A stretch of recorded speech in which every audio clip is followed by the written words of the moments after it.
Good evening, friends and enemies of the EMEA Contenders Trials fanbase, and welcome to yet another day in Contenders Trials for October. I'm Big Hungry Phil, and with me, bringing you the action today, a stranger to our first shores, not from EMEA himself, but Proper Casts, aka Andy, coming in to help bring the action today. Andy, how's it going? Doing pretty good, man. It's always a fantastic time to always come back to EMEA region. I made my first stride before doing Contenders China in the EU region and in the EMEA itself, so it's always nice to step foot across the pond and join some friends that I miss and love dearly. Andy, I have a question about that. How are you doing Contenders China in EMEA? Surely that's China. Well, no, before I was doing Contenders China, I started all my strides in EU and EMEA, and I was doing it was a lot of tournaments all the way back to the Go for Overwatch days. Those are throwbacks on this Thursday, and if you remember those tournaments, well, then you've been here for a while. Yeah, let's hope we've got people in the chat that at least remember that a little bit, and not just these Johnny-come-latelys that have only ever seen Contenders Trials Season 2. But speaking of Contenders Trials Season 2, this is, of course, the second day in the running, and we've got coming up for you first, VASTA Gaming against Incognito mode. VASTA Gaming, a name that we have seen for getting on for a year now in the Overwatch scene.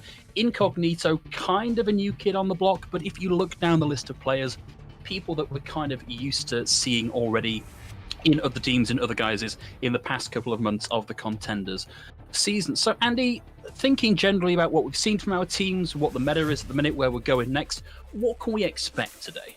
You're going to be expecting a lot of dive for sure.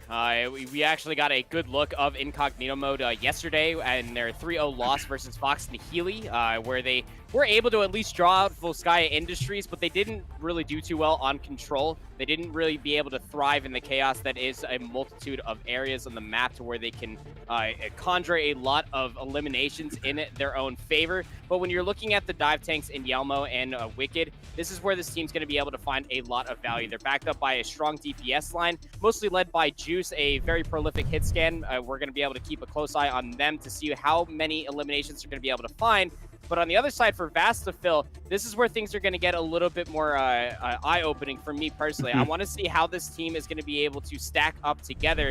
A team, like you said, in a name has been around for quite some time, and they also have some names within this team that has been playing in Contenders Trials, in even Open Division, in the EMEA region for quite some time.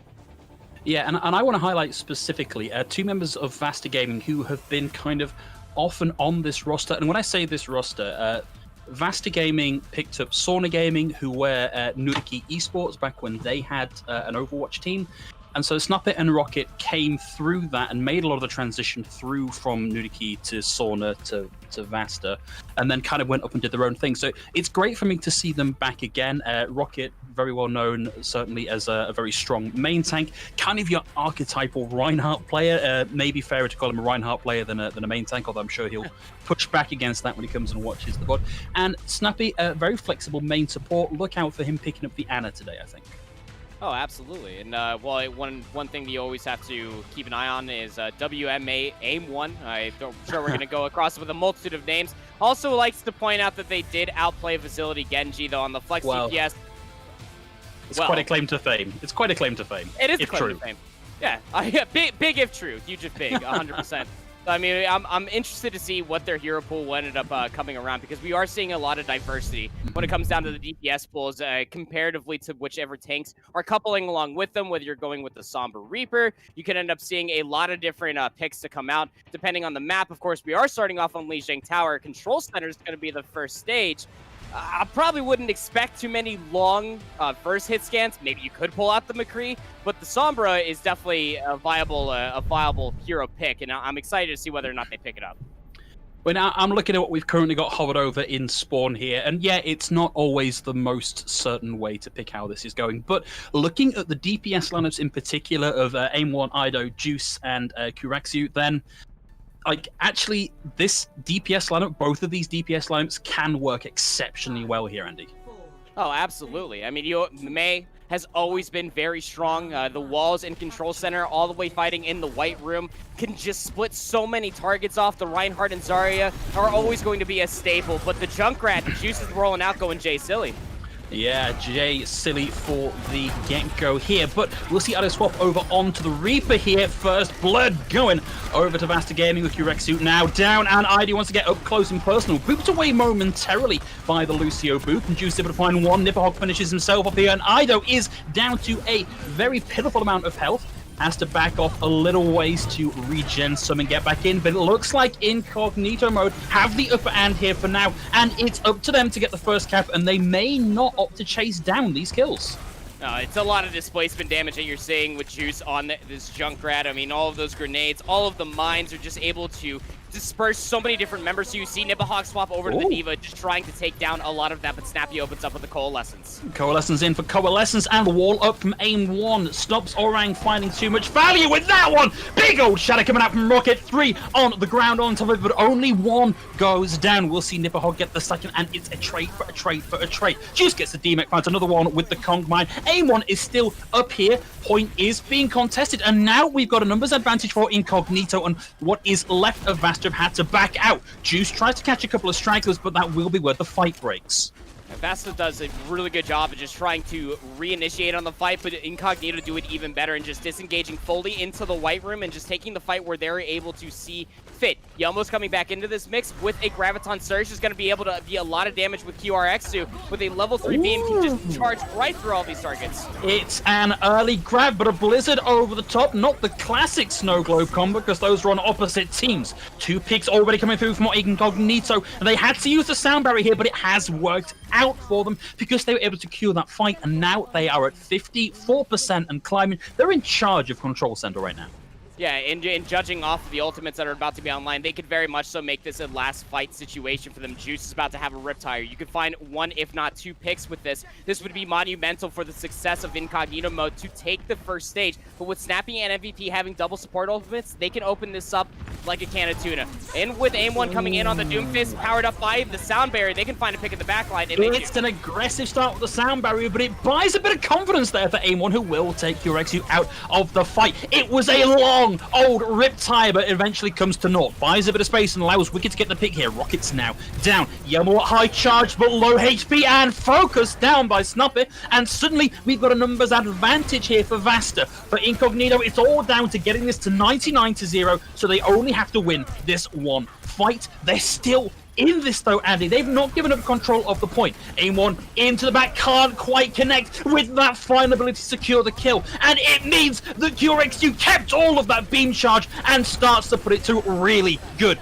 effect. Nipperhog now has the self-destruct ready to go. It's going to be momentarily much harder to make that work because of the Symmetra sound barrier that's going to split the point effectively in half. He's got to wait that one out. In the meantime, Aim1 is finding value, but it's not been particularly quick. It is a knockdown, drag-out fight here from Vasta Gaming. They throw everything at this, and I still don't think it's going to go their way, Andy.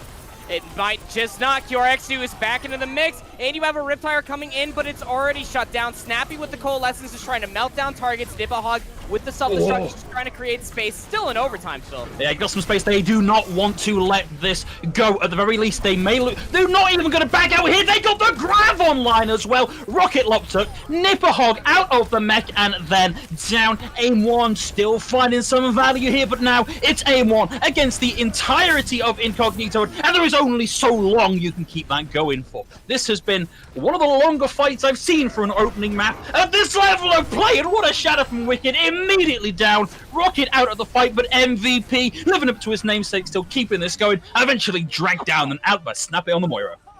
That is absolutely insane. 113, but it damn well felt like a 99-99 final fight there, Phil. That was absolutely insanity, and that all started off with QRX, who having a fantastic time in the stage on Symmetra.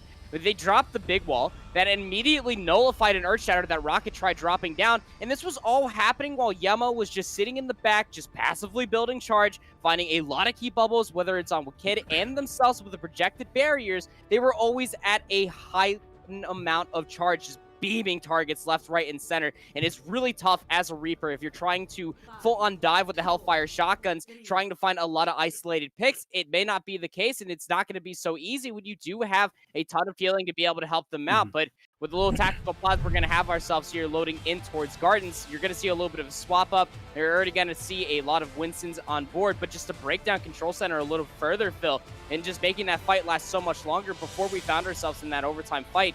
I mean, there was just so many ultimates that VASTA just threw right out, and they were immediately nullified from Incognito. It was so well played. Incognito, they were just so coy with how they were playing that fight, even when they didn't have, when they were in a disadvantage for numbers. They were always being able to counter ultimate against the ultimates of VASTA.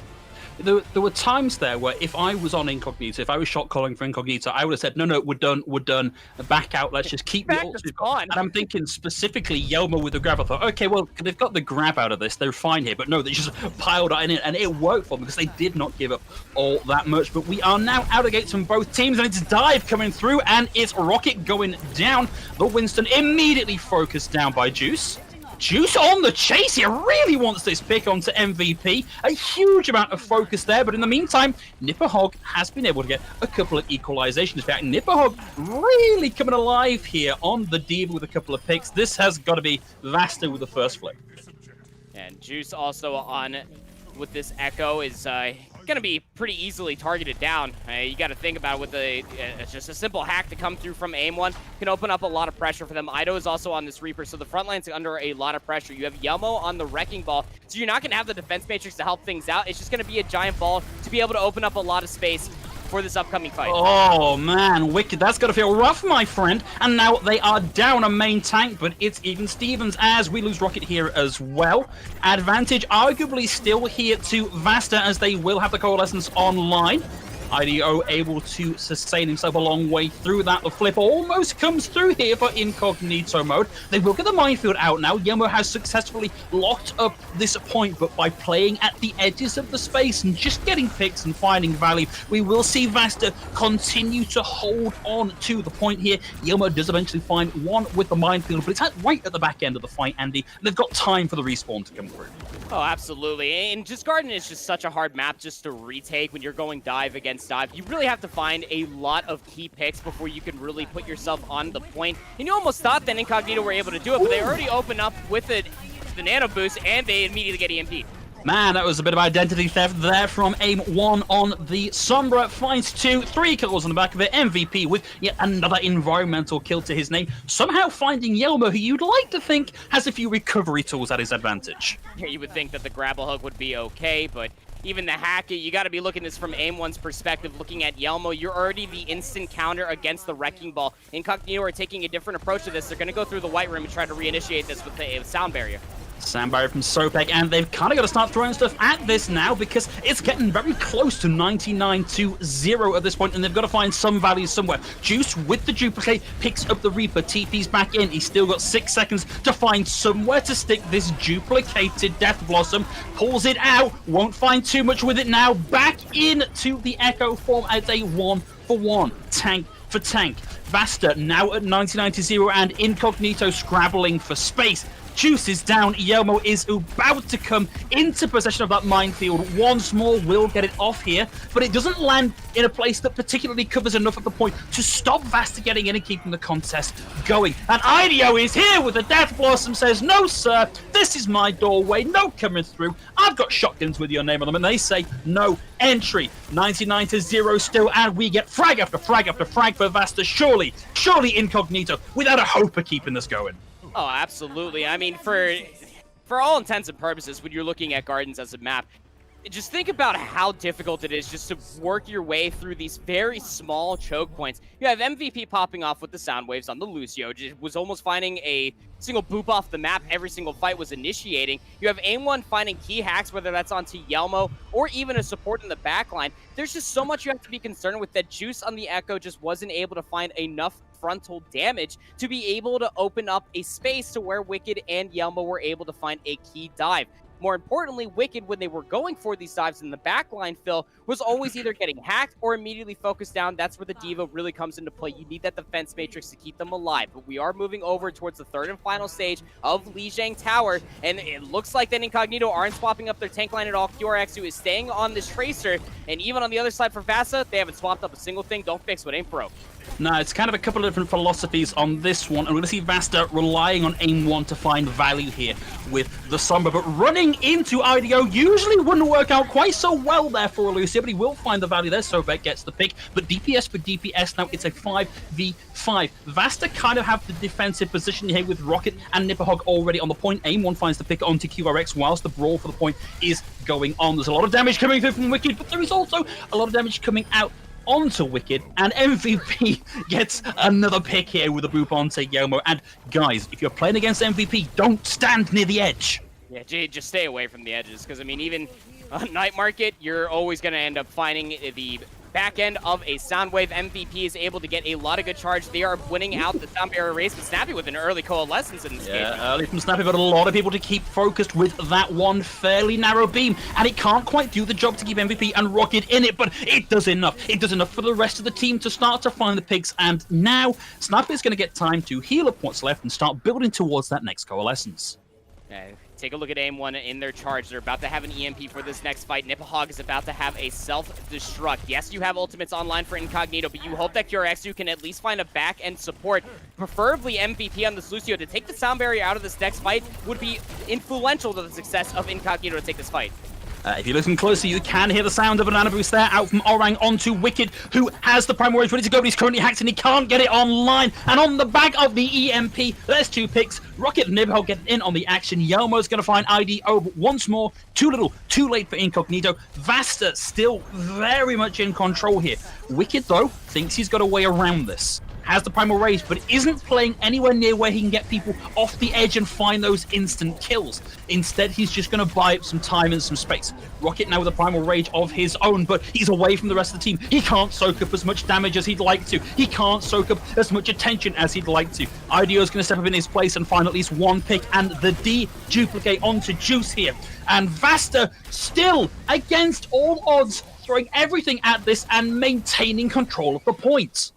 Yeah, I mean, their focus fire is just next to nil, just so top-notch. They're following up on so many targets, 93% and counting up. You hope that someone can touch the point. It's going to be QRX2 who gets there, but they got to recall quickly. He was a little bit too close. You've got to tag it at 97 for that to work, so it's down to Sobek. Sobek tags in, immediately hacked, and just wiped off the face of the earth by IDQ. It's a nice spray there with the Hammond mines, but VASTA, ballerina-like, step carefully among the mines and avoid the damage coming in from it, and they just find pirouettic, balletic kill after kill after kill. IDO back in on the Doomfist for good measure, and there we go. It's a 2-1 for VASTA. 2-1 for VASTA. It was 100-0 back-to-back on Night Market and Garden in their favor. 113 on Control Center within Incognito's favor. A very tight affair within those final fights on Control Center. But the second that we broke loose away from the Reinhardt style of play in the close range proximity where hammers were reigning supreme and the dive came out to play, then you got to see VASTA really come to life. It was Rocket that was always finding a lot of key dives, join along with their co-tank in Nipperhog, were able to follow up on so many key hacks from AIM-1, and IDO was just there on the Reaper, just existing. Even in those final fights on Doomfist, was just simply existing and being able to follow up on a lot of damage once all the cooldowns were already used. For Incognito, they had nothing to be able to deal with all these dive targets that were absolutely pestering them. Even take yourselves a couple fights back. Before we were in overtime, before we saw Sobek have to give up their life just a touch for overtime, they had to use the sound barrier once they ended up getting it. It only found a few members, and those few members that didn't get it absolutely needed it. The Ana and Orang was always under so much pressure. They couldn't end up keeping their front line alive, and that's where the Moira definitely would have done better. VASTA Gaming able to follow up on a lot of key hacks and early damage was the sole reason of them being able to win those final 2 stages and the map of Lijiang Tower. And to me, it looked kind of bull-headed from Incognito, right? Because what VASTA Gaming is running is as close to an established meta that we have at the minute. And they're trying to run a Wrecking Ball and an Echo into a Sombra. And like, if you had to pick one character to shut down either of those heroes, it's going to be the Sombra. Like, you hack the Wrecking Ball, suddenly there's no adaptive shields, there's no get out of jail free card. You are just ult charge. You've got nowhere left to go.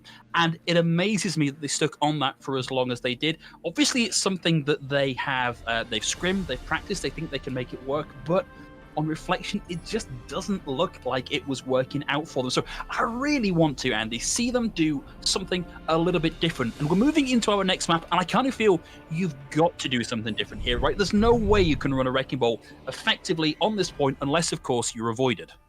Yeah. Oh, that's a very valid point. That's the only way that ends up happening. Or maybe Are you ball? Nope, yeah. Don't try it. Yeah, just don't do it. Just don't even try it. But I mean, in the Junkertown, if you're looking at this map just comparatively to Lijiang Tower as a whole, there's a lot of different things and there's a lot of different openings. Just take stage 1, for example, of Junkertown. There's just so much open space that you can cause so much disruption with a long-range hit scan. And even for the defensive side rolling out, you will have Incognito. They are rolling out on a double hit scan. Juice on the Widowmaker, Yorexu on the Ashe. Power boosted by Sobek. There's a lot of one-shot headshot potential, but Yelmo, they would like you to eat those words there, friend, as you do have a on defense. But again, on the attacker's side, having the spawn advantage, that is one Somber away from becoming that ult charge bank that we just saw at the end of Lijiang. The one thing that I will say here for Incognito is that this map really plays into their strengths. Juice, in particular, very, very strong hit scan player, particularly on the Widowmaker, and so VASTA are going to have to play carefully here. They can't give him lines of sight, and this map is nothing but lines of sight for a Widowmaker. No, it's really not.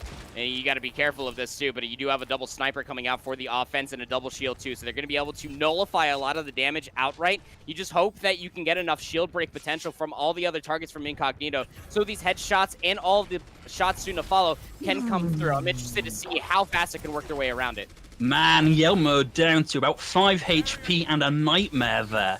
Does get back in again, but look at the ult charge that he passed over there. Aim 1 already up to 37% on this one. Wicked is now toe-to-toe with Rocket.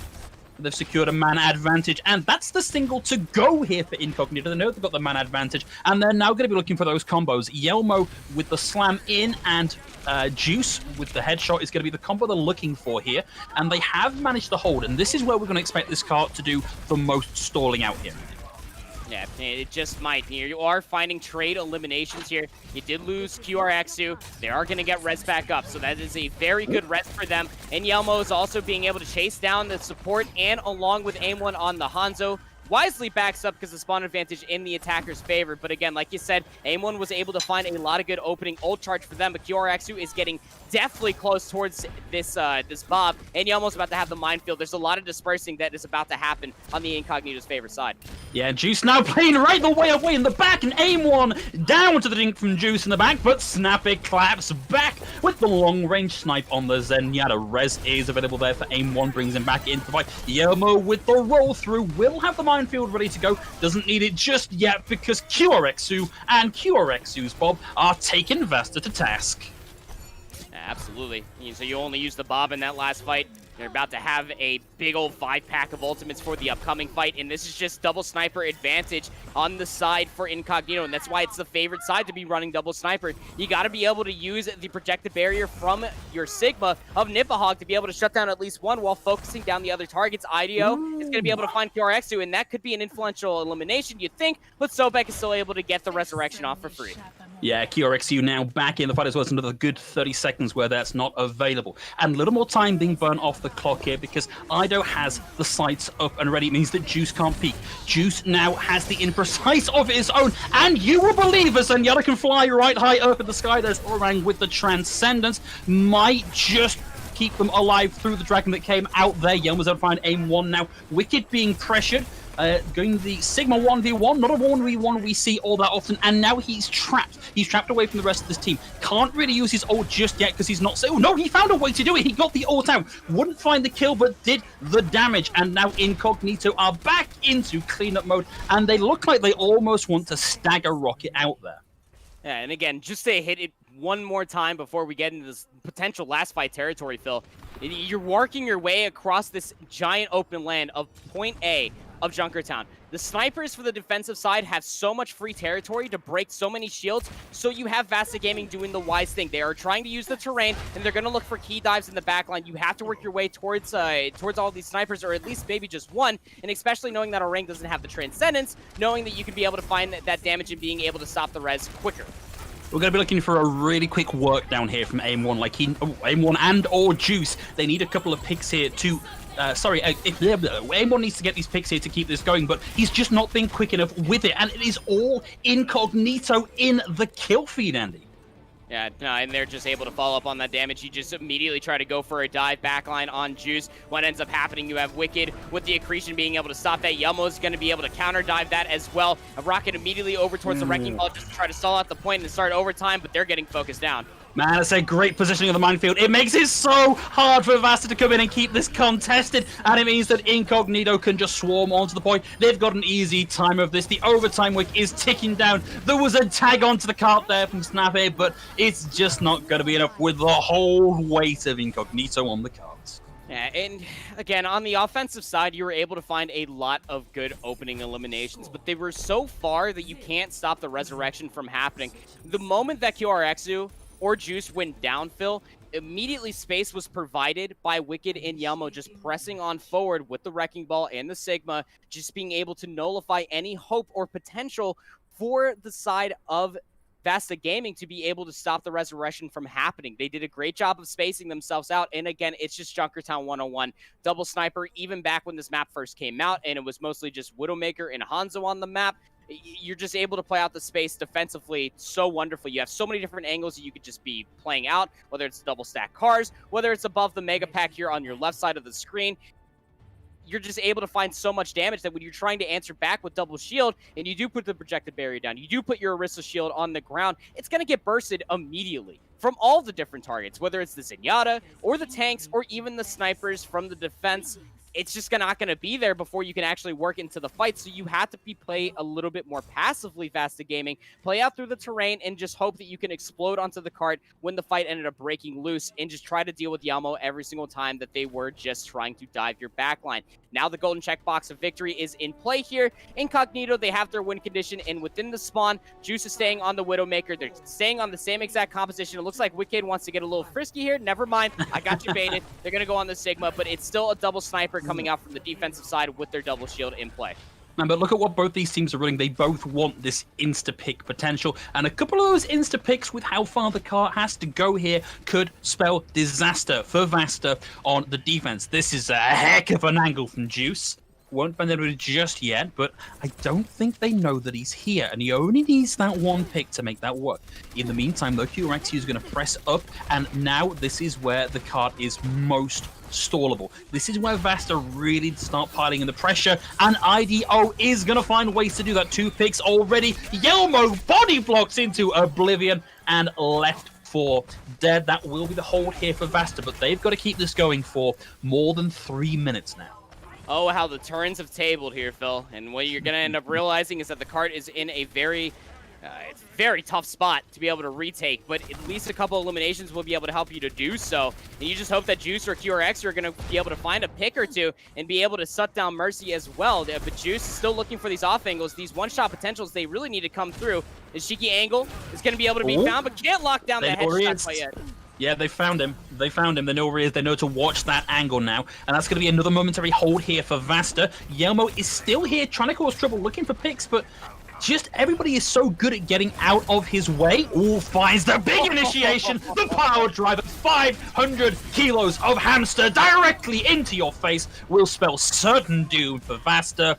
The payload rolls through, and that is it. VASTA could not manage the full hold. Incognito come through that one quickly. Yeah, and 500 kilos of hamster power. I'm gonna have nightmares about that, just being stampeded by a hamster. But you know, at the end of it all, that's what you're mostly looking at, is the big difference maker. I mean, you got Wicked just passively playing towards the cart, just keeping the supports treading along, while you have snipers taking different off angles, and then you also have Yelmo just playing the Wrecking Ball there quite wonderfully, just getting in, just immediately being able to find a lot of value in just pile driving a multitude of targets up, and then just rolling it out cleanly. There was no Sombra to be worried about on that time. But again, once you do pile drive through, it's an easy body shot or a headshot damage boosted Ash, or just a headshot from Juice, who didn't really find too many on the offense there, Phil. But it was still the displacement and dispersing of a lot of different resources that VASTA Gaming just didn't have through the rest of those fights. So Incognito are able to at least make this a very competitive map set and tying things up one apiece. Well, it's one of the reasons, Andy, that I make a point of only using the best, most delicious words, because frequently I've got to eat them, and Yelmo really put on a bit of a masterclass on how to run the Wrecking Ball on a wide open space like Junkertown. So we will be going to another map shortly, but whilst we give our teams a little time to make some tactical decisions, we're going to throw it to a quick break. But guys, don't go too far, because we'll be coming right back.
Welcome back, everybody, and welcome indeed to the third map of today's first match between VASTA Gaming and Incognito mode. It will be 2CP, which means we're going over to Temple of Anubis. Now, Andy, given what we've seen so far, and acknowledging that I was clearly wrong to say just don't run the Wrecking Ball where the Wrecking Ball isn't going to work, what do we think we've got coming up from our teams here? Like, what does this map say to you about how to play the game?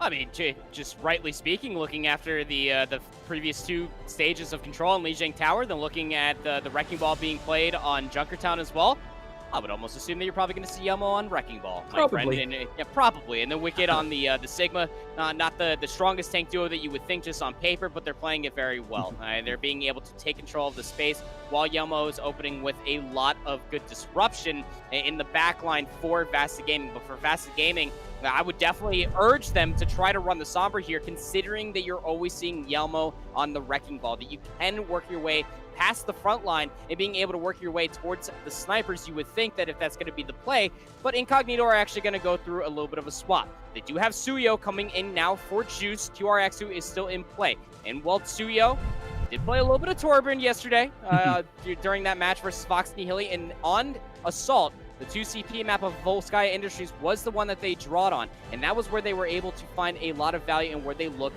best. They were able to play very quickly. QRXU on the Ashe being damage boosted by Sobek was a spectacle to see, so I would still be able to see that fully in play both defensively and offensively for Incognito. But VASTA, I think that their best take here would probably be the dive. Junkertown is a little bit harder to pull that off considering all the open space. But here on Temple of Anubis, defensively and offensively would be a strong pick for them, and they are on defense first. You do see the Sombra in play. It is going to be dive tanks along with the Moira and the Lucio. IDO is back onto the Reaper, being able to follow up on a lot of damage. Those Hellfire shotguns, they hurt if you're a tank player. I mean, I was looking at Yelmer for a second there thinking, oh, maybe he's gonna make us wait. He wants us to think about what he's going to play, but bring out the Wrecking Ball. But whilst there is a few more seconds before he leaves the spawn, it looks like we might not get the Wrecking Ball here. Instead, we're going full dive tank here. Winston Diva, the OG, in fact. Yeah, and I like that as well. I mean, like, if you're able to, whether or not you scouted out the Sombra or not, being able to keep Wicked alive in these dives, that's where they really fell short, both on Garden and Night Market. Aim1 immediately spotted out there on the Sombra, does manage a little bit of a spray down, gets some of that ult charge already. Suyo closes the distance, as do the rest of the tanks, and with the rockets, Yelmer finds MVP. There's the equalizer, but quick DPS for support is not the biggest trade in the world. Rocket's able to find 2, and Wicked gets pressured out here, throws down the bubble, too late to protect the support, and it's back to spawn here. One hold on the books for VASTA. Yeah, and then you immediately are going to be able to be joined by the one elimination that they were able to find. Not exactly the big shadow step that you were hoping for. Maybe. I don't know. Maybe IDO knows something that I don't. But still, there's a lot of good ultimate charge immediately over towards Aim1, and Rocket is definitely close to this Primal Rage. Man, it's an aborted dive there coming through from Incognito. VASTA will get 2 picks on the way through. Did hear the sleep connect there, but I think that's only really helped get rid of IDO, who will be back in the fight by the time there is a Wicked with a swap out with the ultimate out here very, very early. The rest of his team is not really in a position to keep this going in a meaningful way. He only gets rezzed back in, but I don't know that I like that ultimate from Wicked. He's going to want that back, I'm certain, Andy. No, absolutely. The Primal Rage was not able to find any sort of value considering how fast that fight broke out. And Aim1 also has the EMP and drops it, finds 2. Yeah, the Primal Rage is a stay of execution. The EMP comes out and Wicked goes down, and it's Rocket's turn to show Wicked how you really use a Primal Rage. Will get 1 pick out of it and then gets out of dodge. Did see Nipperhog in the top right-hand corner. They're getting the E onto Siwa's Pulse Bomb as well. It's suddenly not looking that great here from Incognito. Oh, so bad. With the Blaster Pistol was able to find down IDO, so I mean, they could reinitiate this fight. Coalescence out from Snappy, though. Yeah, Snappy able to find Wicked, just focuses him down, beams him down. Wicked gets res back in, but it still kills up plenty here for VASTA. Incognito might be able to start this out, but they need another pick, and they need it more or less now. Nippo playing on the high ground is going to have that self-destruct, and with the bubble now off the cards from Wicked, he's down and out. There's nothing to protect them from it, and indeed, nothing to protect anybody from IDO. QRXU over to the Widowmaker. I would love to see Suyo maybe drop the Tracer. The Pulse Bomb did get eaten by the Defense Matrix of Nipperhog, who also has a self-destruct online. IDO for VASTA Gaming is about to have their Death Blossom, so these tanks are going to get chewed. Wicked is about to have another Primal Rage, and QRXU is under immediate pressure. So the Widowmaker's got to find a very fast pick, maybe onto the Reaper or a snap onto Aim1, who's already chasing them. Man, QRXU gets a lot of fire into the back of the head on that one. Does escape, but not in a great position for rounding out the rest of this fight. So he's going to get up and pick now, but Incognito are going to be now playing into this EMP from Aim1, who's found a lot of these so far today. Did also just find the headshot, wasn't what he was looking for. Needs to be careful about poking out because QRXU is going to know where he is. In the meantime, though, Orang and Suyu have been able to find 2 between them. IDO throws in the Death Blossom, but rounds himself around the corner. survives, but won't find any picks on the back of it. In fact, Sobek's going to find him out on that one. A1 still holding on to the EMP for now, but there are so many kills here for Incognito that VASTA almost certainly out on wanting to hold that EMP for the next fight on the defense. Oh, absolutely, and it was very unfortunate to see. I mean, AIM-1, yes, they had the EMP, but they threw the translocator down on the back stairs right over on the top left of your screen right now, and then they had to immediately cancel it while the dive was already coming through from the defense of VASTA Gaming. You would have hoped that the translocator potentially could have came in to be able to help the dive with an EMP to win that fight, and it was able to open up a lot of floor space for Incognito to be able to enter themselves in the fight. So now QRX2, they drop the Widowmaker. They go towards the Sombra, and I like this. You can find a pick, and you can win the fight from your back end on, but Snappy opens up the Coalescence again. It's a really good start to the defense here from VASTA. Snappy opening up with the Coalescence, finds Orang. Nipperhog finds the D-Mech there onto Yelmo, and now they are going to do their darndest to keep Yelmo alive for just long enough to be a nuisance. Actually, looks like Yelmo's going to escape. You don't always see the Pilot Form Diva make that escape. Yeah, no, you hate to see the passive of Pilot Diva just being staggered for all eternity. Yelmo actually able to get the heck out of dodge. Suyo? Suyo threw in the pulse bomb. For what purpose? He's already down Orang. This is such a misplay. This has been 2 pulse bombs from Suyo that have not found the value that they need to find. And in the meantime, IDO is making it happen with just the primary fire. And once you already lose just the burst healing from your Moira, you just got to get the heck out. Suyo on this Tracer, not finding value in the Pulse Bomb, but maybe finding some backline damage. Would be good to join in with QRX2 to follow up on some hack targets, but you're able to trade dives here. And when you look at the ultimate economy, especially him one with that EMP, yeah, they're going to win. Man, that is a heck of a trade. Sobek comes out with the sound barrier to keep his team alive through that, and Suyo finds one. Yelmo finds another. It's going to be 3 picks, and now a bit of an advantage in favor of Incognito. They close the distance. They're now on point, staking their claim, planting their flag, wanting this to come out in their favor. IDO pulls out the Death Blossom and somehow finds 2 in the face of incredible focus fire, rounding out this fight for his team, letting AIM-1 get back in on the Doomfist and find a pick. What a hold for VASTA! I love that coming up from AIM-1. Just comes in on the Doomfist, finds a very key rocket punch on one target, goes right back to swap to the Sombra. Not the greatest initiation for the dive, but look at all the ultimates that came out from the defense. You only have the Coalescence online now. 1 minute left to play for Incognito to take point B of Temple of Anubis. You're about to have an EMP. This could open up the point wider than a can of Pringles. This is a freebie here for QRXQ because they were about to get this EMP. In fact, they're just going to wait here for it to come through on primary charge. Pulls the trigger, finds 3. IDO down to Wicked. AIM-1 gets 1 in the meantime, but Wicked is back to point with a sliver of health. He secures that first tick. It's now halfway captured here for Incognito. And VASTA are still making this work. There's the hack onto Yelmo, who suddenly becomes nothing but ult charge here for AIM-1, who is almost all the way to another EMP. Sobek will more or less have the sound barrier to match, but there are 20 seconds left in this round, Andy, and I don't know if Incognito can make it back to point. Oh, well, you got Wicked swapping over to the Wrecking Ball, just hoping they can get there. They did find a tick of progress, about 50%. You might be able to start overtime here, but are you going to be able to at least put yourself in a spot to where you can try to find any sort of advantage in this fight? Sobek gets here, just to start overtime. They're about to have a sound barrier, too. Ooh, that's a heck of an EMP! It's a 5-man and the focus comes in. There's no coming back from this one for Incognito. That was the sound barrier. The EMP heard around the world there from AIM-1 to mount this defense. Yeah, we've got some trickles back in onto the point from Incognito, but there's too much VASTA, there's too little Incognito, and that's going to be where the round ends here. 49.5% on point B. The win condition is set here for VASTA Gaming to go up in the map set by a single map. Oh man, I feel you, Sobek. Trying to pull out the sound barrier, you immediately get hit with an EMP. That is just very tough scenes. Maybe you would have been able to find yourself in a potential to be able to clutch out that fight for Incognito, but it just was ripped right out of their hands. AIM-1 on this Sombra fill has been having an absolute ball in this entire map set so far, just having such a great time. And even when you saw the Sombra being picked up for QRX2 towards point B, you're seeing the difference in between a team that looks way more comfortable playing the Sombra versus a team that might just be picking it up just as the counterplay. Maybe it's not as polished for Incognito, but for VASTA Gaming, They're just following up on so many hacks. Their focus fire, you even called when the Death Blossom got pulled out by IDO, was just so clean and so precise. Now, hiding that with an EMP or even a hacked target, that's where Rocket and Nipahog are finding so much value. Snappy is just almost uncontested, just such an elusive Moira player, keeping everybody alive.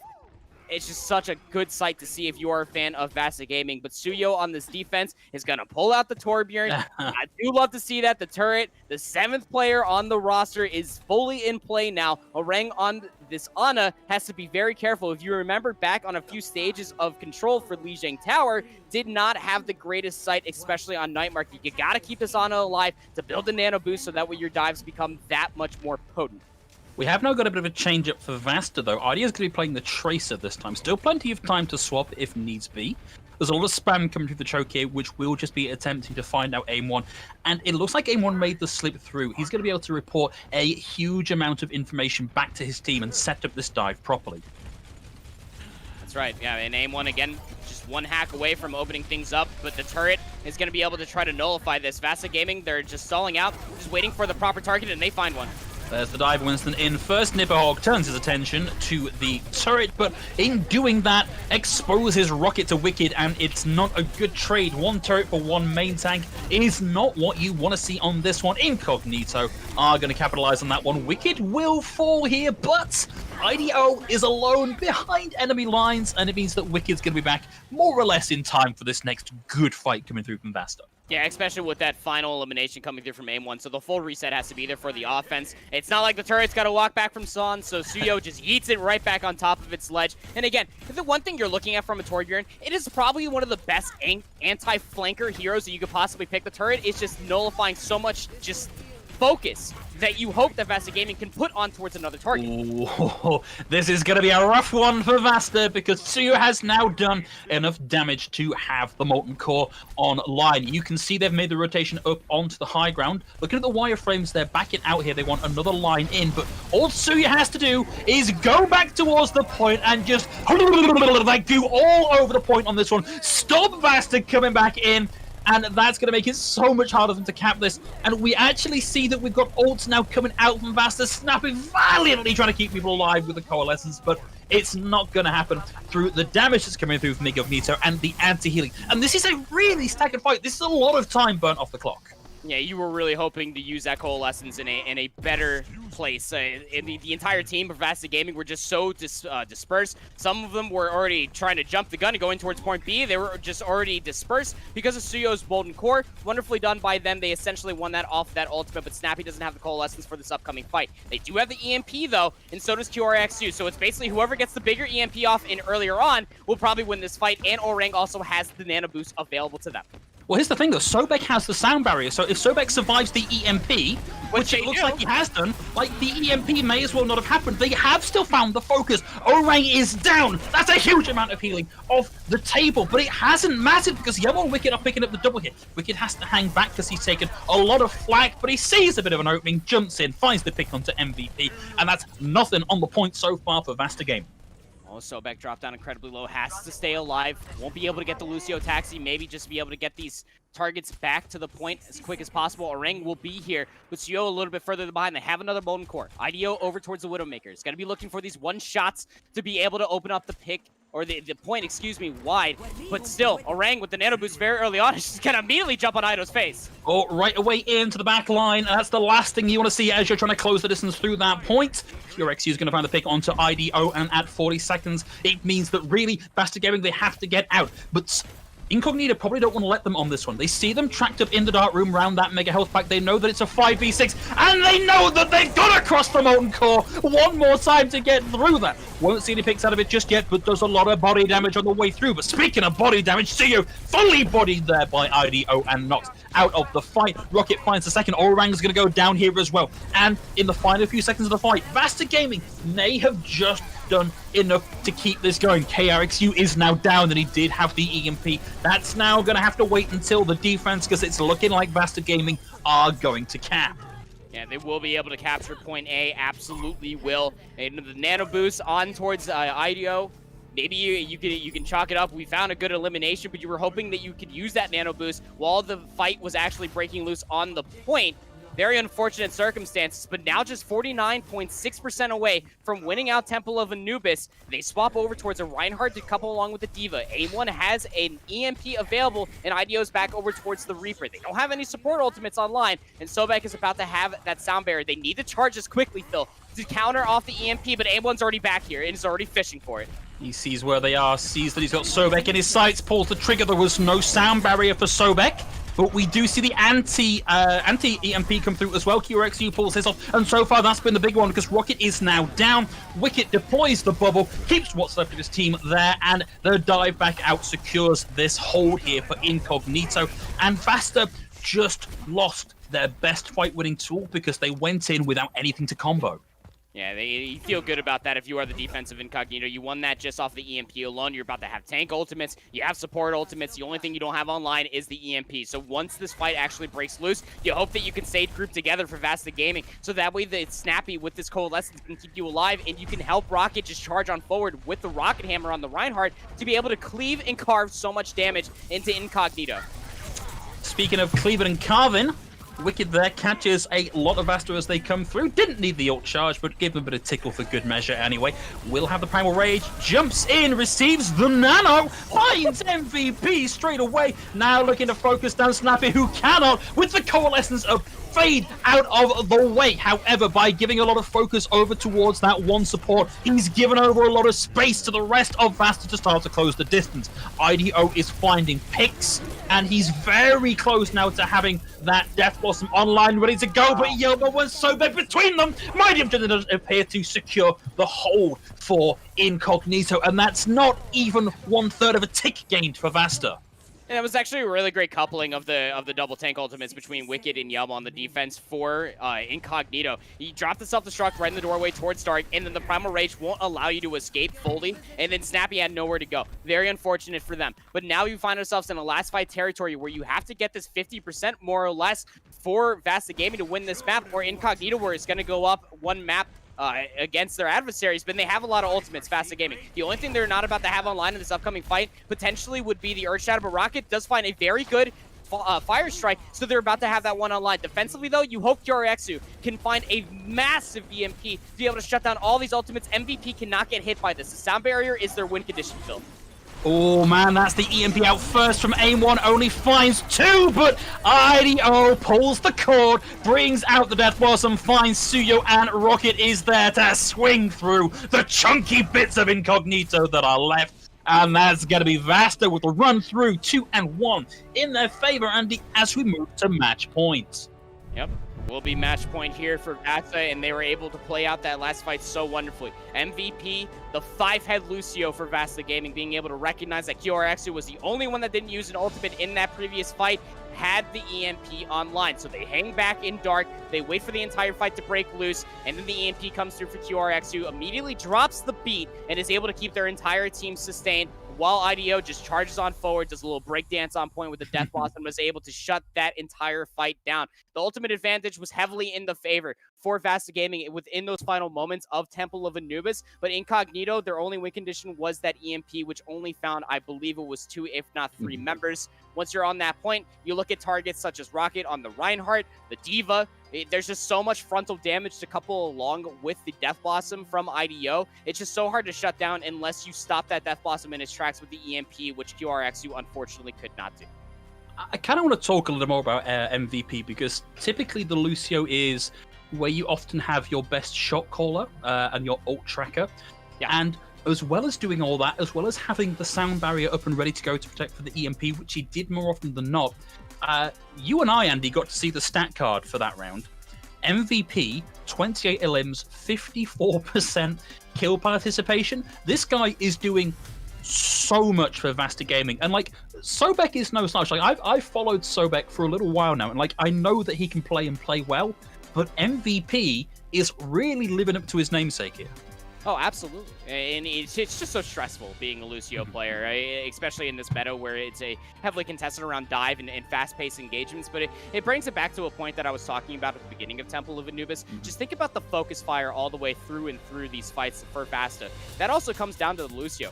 They do a lot of damage if you can find a good burst with their primary fire on the Lucio itself. That's why you're going to see a lot of good damage numbers and kill participation going their way, and that's only going to help you build that sound barrier that much faster. The displacement from MVP all the way back on Lijiang Tower with their sound waves was also a spectacle to see. So as we move over towards Eichenwalde, I expect nothing but the same from MVP, being able to shot call, being able to track ultimates, and being just quite literally to do it all like we were talking about, Phil. For this entire team, it's only going to make the dive way more potent, and anything to keep eyes off of Aim 1 on this Sombra. If you can keep the Sombra of Aim 1 just completely off the grid, more or less, they're going to be able to find so much free damage, specifically looking at Yemo, the off-tank, the D.Va, or the Wrecking Ball. An immediate ult bank in charge for Aim 1 is always the primary focus for the Sombra player of VASTA Gaming, is always just building this EMP so quickly. It was even lapping QRXU in certain moments of time, and that is, again, a win condition within its own self. Even if you don't have an ultimate to couple along with an EMP, it is a fight win condition. Time and time again, you can win fights off an EMP, but if you do have it to couple along with another DPS ultimate or the self-destruct, it just makes it all the more juicier. But over on towards Eichenwalde we go, and on the defensive side first, we will end up having Incognito in for Wicked and Yelmo. They are going to be sticking on this dive. Suyo is still in. They're sticking on the Torbjorn, which I'm not going to lie, Phil, I do like. It was able to shut down a lot on the opening engagements of Temple of Anubis. So you got to scout this out. Coming in across the bridge, but QRXU is on the Pharah. Yeah, and I don't hate that here. This is a really good map for a Pharah because you can just hide around the clock tower and that row of houses looking over at the attacking spawn and just get a lot of splash damage. So keep your eyes peeled. Keep your eyes focused on QRXU's ult charge here, because that's going to be what they're playing for. They want these barrages. Only if they only get a couple of coals with them, they can absolutely turn fights around. And QRXU knows exactly where VASTA are coming from. They're not going through the main choke now. They're rotating through the music room and just lining themselves up nicely here for rocket after rocket after rocket from QRXU. There's no way you can do this subtly if you're VASTA Gaming. No, it's going to be tough. So they're doing the wise thing. They're taking bit after bit, space after space, because they're looking for a key dive target on towards any target. The main priority would be Orang. It's taken a minute, and they found their dive target. It was, of course, Suyo's turret. Yelma finds a rocket as the dive comes through, but it's Winston for Winston. Cracksu up on the high ground, still closing in on having the barrage, and we're now a minute down here, and VASTA Gaming have yet to make their presence really known on the point here, because it is Incognito winning out this fight, and in this next engagement there's a lot of ults available for them. And there will be, so Sobek will be able to res Orang, and then Winston Rocket is, or I'm sorry, and Wicked is immediately brought back here, not too far of a leap for them from the spawn. And then you also have just a displacement from Nipahog. They have no choice. The defense matrix plus the jets, you got to throw it towards QRXU, but couldn't lock down the elimination fill, so they were able to build up a barrage. And Suyo also has a Molten Core. Two key ultimates coming up in this next fight for Incognito. Yeah, two incredibly defensive ultimates. This time, VASTA Gaming are looking to make the other rotation now through the computer shop. Coalescence out from Snappy, looking to try and focus down QRXU, but he makes himself scarce, and Snappy has to dance over the Molten Core to try and make his presence felt, but has found the pick he needed. Sobek's down and QRXU soon to follow. Now all they've got to do is outweight the Molten Core and use the numbers advantage to secure this point A for themselves on their attack run, and that's going to be it with the pilot form D.Va over and done with. That's an Eichenwalde A unlocked, and we're moving over onto the streets phase. Yeah, it was a really good double support ultimate coming out from the offense of VASTA Gaming. The Coalescence more or less just to use to burn down QRX, to immediately tuck down towards the tanks of Nipahog and Rocket to be able to help them burst down the opposing tank members of Incognito, who both have their ultimates online, by the way. QRX2 swapped over to the Sombra. We'll go tip for tap versus Aim 1, but Aim 1 does have that win-fighting ultimate, the EMP. It's an early one at the choke here, hits 3. Rocket's going to be slept now. Good presence there from Orang, who also gets the nano boost out. Suyo is able to find one pick there. It's a 1-for-1 trade. IDO is now playing back behind the payload, forced away from the choke. Incognito in. Wicked takes a lot of damage. You don't want to go toe-to-toe with the Reaper when you are on the Winston, because your head hitbox is about as big as Reaper at that point. Super easy to hit, and we are going to see VASTA grinding their way out onto this point. But Incognito, they lost the fight, but they may yet win the war, because they come out with an EMP almost charged and ready to go. It's a very valid point there, Phil. And the cart is just moving its way through that main choke point. Wicked goes over towards the Reinhardt, so they're looking for the brawl where they look really good. Heat sleep dart onto Nipahog, but they're trying to get aggressive inside the castle. Didn't get the anti there as well, but Nipahog had the boosters ready to go and get out of dodge. No questions asked. Still, looking at the offense, we'll have the self-destruct and the coalescence ready to go. Snappy's found some good value with these previously. So you on the high ground. One drop down and a blast to the Molten Core could spell disaster here for VASTA. He's not holding on to it, not letting go of it just yet. Sees the damage coming his way. Molten Core's going to come out, but it might be too little too late. There's 3 picks on the board here for VASTA Gaming, and they're pressing their way forward. They smell blood in the water, and like sharks, they're surging towards it. Very unfortunate having those stubby arms of Torbjorn and Suyo try to throw the turret right over top of the castle wall. Missed it ever so slightly, and well, that was a lot of damage that was missing from that previous fight. The EMP didn't be able to find its mark, but they're still trying to reinitiate this fight. They almost have an Anubis online. IDO was up on the high ground like a chandelier of death, drops down with the Death Blossom, finds one, and with that has done the damage needed, puts a dent in the defense of Incognito, and we see a pretty quick streets phase here for VASTA. But it's still a good job from them. They know that they weren't going to be able to win that fight Incognito, but they were able to get the Death Blossom and the sound barrier out from MVP and IDO. So now you just have to worry about this sound barrier for Sobek if you're looking at AIM1's perspective. And Sobek has to be able to keep themselves safe away from this EMP to be able to win out the fight, and they do just that. Man, that's a big EMP, but it didn't catch the key member. It needed to find Sobek, and Rocket gets the shatter off as well. 4 on the ground, and their chase is on here from VASTA Gaming. They don't want to give Incognito a chance on this one. There's a giant snowball coming in towards the work. Once we cross that bridge, AIM1 with the EMP immediately gets nullified by Sobek. So now you hope that you can re-enter this fight. Maybe an Earth Shatter comes out and able to find at least a few members, but Yelma with this Graviton Surge has to be big. Maybe you couple that along with the EMP, but it already comes out and the Nano Boost to boot. Yeah, Nano onto Wicked, and an EMP makes this a Reinhardt playground. Swings the Hammer of Day, is looking for value, but so far, no kills available here, and it's going to be Snappy that finds the first one. Yelmo finally gets this grab online as well. Locks them up, but only gets that one pick onto AIM1 here as well. Rocket momentarily taking a nap there in the middle of this comfortable-looking castle, and we see Incognito on the back foot, and VASTA regrouping, ready to come back in again on this fight. They've got not a less than 10 meters left to go on this one, and the momentum is in their favor end. Yeah, they're not even fully disengaging. They're not going back towards the spawn. They are just right around the corner. There's so many ultimates that Incognito are already used that this Molten Core's got to be their win condition. Molten Core comes out. Looks like at least some of that went into Nipahog's defense matrix, but this has forced the disengage now from VASTA Gaming. Incognito used the Molten Core to take space, to force the cart back around that corner and take a much more defensible position. Snappy has the Coalescence online, and you have EMP with the sound barrier. QRXU is nowhere near the EMP, and Snappy IDO is back.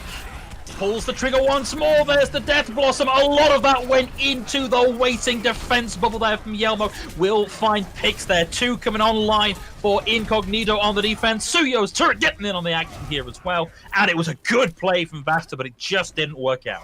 That was a lot of resources just to take down a lone Zarya. So, I mean, the Constellation Prize, you take away and you wipe its charge. But Yelmo is definitely close towards another Graviton Surge. Double Tank Ultimate's about to be online. QRXU and AIM1 are about to have an EMP. QRXU will finalize that charge. Suyo does get picked into the backline, but the spawn is not too far away for the defense, so you're going to be able to work your way back out here. About to be a full 6-pack of ultimates online for the defense, but this EMP from AIM1 has been a very potent ability that has been able to win fights time and time again. The EMP shatter, you love to see it, but if you're VASTA Gaming, the one thing you don't want to see is Sobek not caught in that. Here's Wicked with the shatter, puts one on the ground, finds the charge onto IDO, gets the Nano, swings through, might even do enough damage here to get another sound barrier, another shatter online, and the chase is on. Look at this. They see the chance for aggression. They know they've got no long left to go, and they find the pin onto Wicked. It won't quite secure the pick, and now Wicked's got a bunny hop his way back, but look at what is still available here for Incognito. That was a massive overextension that came through. It's not going to be punished. 15 seconds left inside the bank. AIM1 swaps over to the Doomfist. You're hoping that this Nano Boost will go over to maybe Nipahog or Rockets for a tank ultimate to come online. That's really the only thing that's setting the difference. Yelma with the Graviton Surge can lock this up tight for the defense. Oh, locks him up, but a lot of that damage is going to go into a Nano Boosted Reinhardt, but it's the molten core that's the difference maker. Gives them the old hot foot, cranks up the temperature, melts them down to cinders, and that is it. Incognito able to stop VASTA round the corner from cabin point C, and now it's their turn to see if they can complete this map and take us to 2-2 in the series. I almost thought that snowball that just started building right underneath the bridge was just going to be able to work its way all the way into the final capture point. But Incognito, they hold on, and they play the spacing so well. You called it yourself that even when they were just lightly, the only thing separating the two teams was just that giant wall right outside of the first spawn for the defense, or the second spawn, excuse me. They were able to be able to put themselves in a disengaged spot to where they were just poking and prodding Yelmo with the projected barriers, and the self barrier was always being able to use those at key moments to build up their charge, and was just disastrous to burning through a lot of targets that you saw VASTA Gaming were trying to burn down one target or another in Suyo or QRXU, and Yelmo at full charge with the beam of death was just destroying multiple targets, was building grabs like there's no tomorrow. So you try to shift focus towards Azaria, then you got to worry about Suyo with that rivet gun and that alternate fire. Absolutely disastrous within its own self. QRXU on the Sombra was able to find a lot of value themselves. So now we get to see how quick they can take this offense, not swapping up too many things. The brawl all the way back to control center on Lijiang Tower is where Incognito looked best, and they're able to do it just there on the final point of Eichenwalde. But for the defensive side of VASTA Gaming, they keep the same DPS lineup, they keep the same supports. Rocket is opening up on the Reinhardt, however. Yeah, Rocket's comfort pick really is going to be the Reinhardt, and not a terrible pick here. I'd maybe like to see it coupled with a Zari here, but Nibberhog has been putting up some serious performances on the D.Va, so I'm not going to complain too hard on that. It's a quick and decisive engagement up onto the high ground here from Incognito. They see they've been spotted out here. Bit of a mind game situation going on right now, waiting things out, get some cooldowns back, and there's the drop down. IDO stays hold of in the doorway for now. Wants to carefully kite this aggression and find a target and work them down. Spots a Yelmo isolated away in the back, and there's only so much damage that bubble can really absorb. Yeah, the barrier's maybe just a little bit too early there from Yelmo. I mean, Wicked immediately dropped. The barrier was there, and what did VASTA Gaming do with it? They realized that there was no barriers online, so they just absolutely run over Wicked.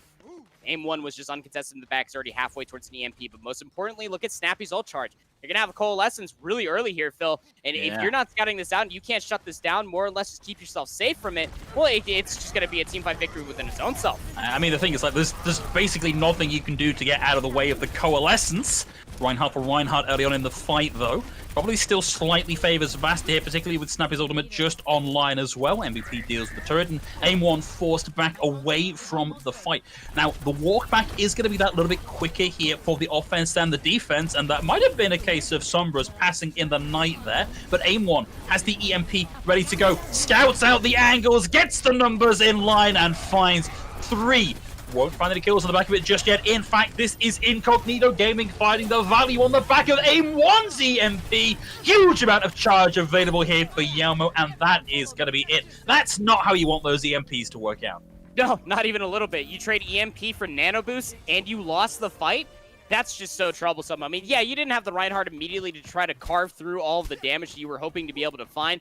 But, I mean, Incognito, they just do such a great job of being able to focus down individual targets that once the Sombra of Aim 1 was already out of the fight, they were able to just bulldoze their way through a multitude of targets. Now you have the Graviton Surge online, and you also have VASTA Gaming getting immediately aggressive, but you also got to worry about the Sombra ultimate and QRX2. The EMP could be massive. MVP can't get hit by this. I'm going to be looking at the shatter from Rocket. Oh, won't get the chance to throw that out just yet because instead the grab comes out, but it looks like it grabbed him largely above the Molten Core. Doesn't matter too much because Rocket and IDO are going to fall on the back of that regardless. Suyo's going to find the demeched Nipperhog, and that's going to be the fight rounded out now for Incognito. VASTA Gaming looking like they're on a bit of a downward spiral at the minute on the defense. And that was a good call for Suyo and Yelmo to couple their ultimates together with the Molten Core and the Graviton Surge. Maybe you hope that you can get MVP Sound Barrier out, but they're all the wiser, Phil. We've been seeing that through this entire first of 3 series. QRX2 still has the EMP online. MVP wants to counter that. Double Tank ultimates online for the defense, and they're already on top of the bridge. They're looking to flip the map. Coming in round the back, takes up the defensive positioning, but the Shatter comes out and finds nothing much other than a huge wailing wall of shield and Shatter shield into Shatter shield. Wicked not finding that one either. EMP, sound barrier out now as well, and it's a 1-for-1 trade yet again. Rocket's on a tear though, finds the double. QRXU away in the back, sprays in the damage, but is a long way from the EMP. They need to turn this fight. Nipperhog gets the dive through. Tsuyo's going to go down. There might be a chance at a recontest here for VASTA, but I wouldn't count. Sorry, for Incognito, but I wouldn't count on it. Yeah, no, you go for a full regroup here. Used a lot of ultimates in that previous fight, so you're about to have another double up on the ultimates for Yelmo and Tsuyo. Maybe you can win the fight off of that. This comes down to Nipperhog to be able to use the defense matrix to either eat the Graviton Surge or to eat... It's aggressive. It's dive brawl in from the high ground. Rocket leading the charge, but Snappy has to divert attention. Needs to keep his team alive through this with that bulk healing that the Moira is famous for. But now they've got to get back onto cart because there is a cheeky amount of progress being gained here by Sobek. It's not going to work out, but you know, every meter helps. So you win that fight off the Coalescence like you called there, friend, is that they immediately just dive down. They charge on through with the Coalescence. Wonderfully done from the defensive side. But now you're looking for the offense to be able to muster up some strength. And, well, Sobek, again, not close to the sound barrier at all. AIM-1 can stop this push before it even gets across the main first bend here on point B. Is already poising up for the EMP. AIM-1 carefully ducks out of the way, spots them all rotating into the low ground. They think they've got a safe approach by bypassing this high ground position. Sees QRXU on the point, opts not to engage with that one. Instead, sees the waiting mass, gets in the middle of them, pulls it out, the shatter in over the top, and they all fall down here for Incognito Gaming. AIM-1's able to find Yelmo. Only one kill so far, not the biggest efficiency from either of these ultimates. And now Sobek throws in the sound barrier. We get the Molten Core out from Tsuyu as well. And it becomes a lot harder here for VASTA Gaming to really press the advantage. And it's another EMP out, but Nipperhog with the self-destruct finds the double. But what a pushback! What a pushback from the tag lineup here from Incognito. They get in and they find two. Nobody expected Yelmo to make that quick swap over to the Wrecking Ball and come back in and, as his namesake suggests, wreck VASTA Gaming. Yelmo comes right back, says, I'm back, and just immediately pile drives onto two after trying to couple the Graviton Surge with Tsuyo's Molten Core. It was a very ballsy effort for them. I mean, to go against the EMP and still try to couple on those ultimates, Phil, that was so ballsy of them, but they were able to make that team fight victory. So now the golden checkbox of victory just around the second bend here on point C of Eichenwalde, and they're about to have a few ultimates online. AIM-1 over towards EMEA is looking to split up the offense of Incognito. Yeah, really, really good to just slow down what Incognito are looking to do with this rush down comp, and it means that they can afford a little bit of aggression of their own. Finds the shatter into the nano boosted right heart of Wicked, knocks him down on the ground. Sometimes it's perfectly acceptable to get the solo shatter if it wins you the team fight. The wall is up. The routes of escape have just disappeared now for Incognito Gaming, and VASTA are just burning time off the clock. Yeah, that is wonderful. May play coming out from AIM-1 again. You might not be finding all of the key picks. Even without the Blizzard online, you're just displacing and dispersing, splitting up so many members. But QRXU has the EMP. Keep in mind, MVP used that sound barrier for an aggressive retake for the defense. So QRXU, if they can find 4 members of this, if not just maybe 3, this is about to be devastating. They've already worked their way in. They find 4. Man, where was the spy check in there from Nipperhog? He was right there! He was right under your nose, Nipper! They back around the corner, the EMP comes out, and there's just nothing more that you can do. Molten Core is gonna fade now, but where are VASTA Gaming? Can they even make this recontest? They just tag on AIM-1 over onto the Tracer, keeps this alive, but Rocket is now down. It's going to be down to VASTA to somehow find a way to win this out, but the kills are just coming through. It's kill after kill after kill for Yelmo with a high charge, and there's very little left for VASTA to do here. Incognito Gaming looking to tie us up in the series, taking us to 2-2 and 1 last this side of map. Map 5, Phil. We have ourselves a map 5 online, and well, we were talking about this match before we even hopped in, that this is the best bet for either of these teams to show their true strengths throughout their entire run of trials, and we are seeing it here and now. Eichenwalde was a fantastic sight for both these teams. Yelmo on the Zarya, and then coming back in the mix on the offense on the Wrecking Ball, the same exact aggression that we saw from them on Junkertown, but most importantly, a little bit of a misstep. We just started singing the praise for MVP, coming off and being able to counter EMP after EMP, just being able to scout out continuously from Temple of Anubis with the sound barrier, and they go for the aggressive charge. They knew that QRXU didn't have the EMP online, but they were not even looked at, like he even called in that last fight. No spy check available coming through from Nipperhog. even in the fight prior to that one, when the sound barrier came out for MVP, in a losing fight, Incognito's QRX2 charged up 80% of their EMP to get it online for the next fight. MVP can't charge a sound barrier that fast. The win condition was so set, and Wicked, again, on the brawl with that rocket hammer, was just carving through many, many targets. It's not even Halloween, but they're already carving through so many different things. That was just such a beautiful sight to see. So now we go back over to Control on Nepal and a map 5 to settle out who is going to take this first of 3 series. But I think there's really space here for MVP to make up for that. And let's be realistic here. Fairly uncharacteristic misstep with the sound barrier there towards the end of Eichenwalde. Yeah. There are certainly maps coming up in the subset of Nepal maps where good Lucio play can really, really turn the tides, and that's what we've seen for most of this here. So we're going to be looking for MVP to maintain or reattain those high levels of play we've seen from him previously. I mean, it's really hard to call at this point. I before we started talking about MVP, I kind of wanted to talk about Yelmo, because when you see a player like Yelmo who plays Wrecking Ball in situations where you go, maybe you shouldn't be playing the Wrecking Ball, and finds ways to work, you go, oh, okay, no, he's a ball one trick. That's what he does. He plays Wrecking Ball. But man, that was such a good performance on the Zarya from Yelmo. So I feel a little bit like I've maybe misjudged poor Yelmo here as being a ball one trick. I'd like to say that maybe it's just you that's calling out the ball that shouldn't be in places specifically on Junkertown. And well, again, I'm not gonna lie, it shouldn't have worked. It shouldn't have worked. Just I'm there with you, friend. It should not have worked on Junkertown point A, but Yelmo, again, just being able to find a lot of value in just that. But also, I mean, just the one misstep that I could call out from Yelmo on the Zarya, which is pulling out bubbles too early when they were initiating the opening fight on their offense. But from there on out, I mean, their bubbles were just so good. Their charge was just so high. Even on the defense, was just lasering down so many targets, was taking so much focus fire away from VASTA Gaming. You almost think that they were still on the Wrecking Ball, just with a 100 charge beam on the end of it instead. And being able to do that on the Zarya or the Wrecking Ball, coming into Nepal, where you have the option to play both on 3 different stages, I mean, you're going to be looking at a lot of different chaos of which VASTA Gaming have to be able to try to figure out where they want to put their focus on. It's just so tough to be able to decipher that.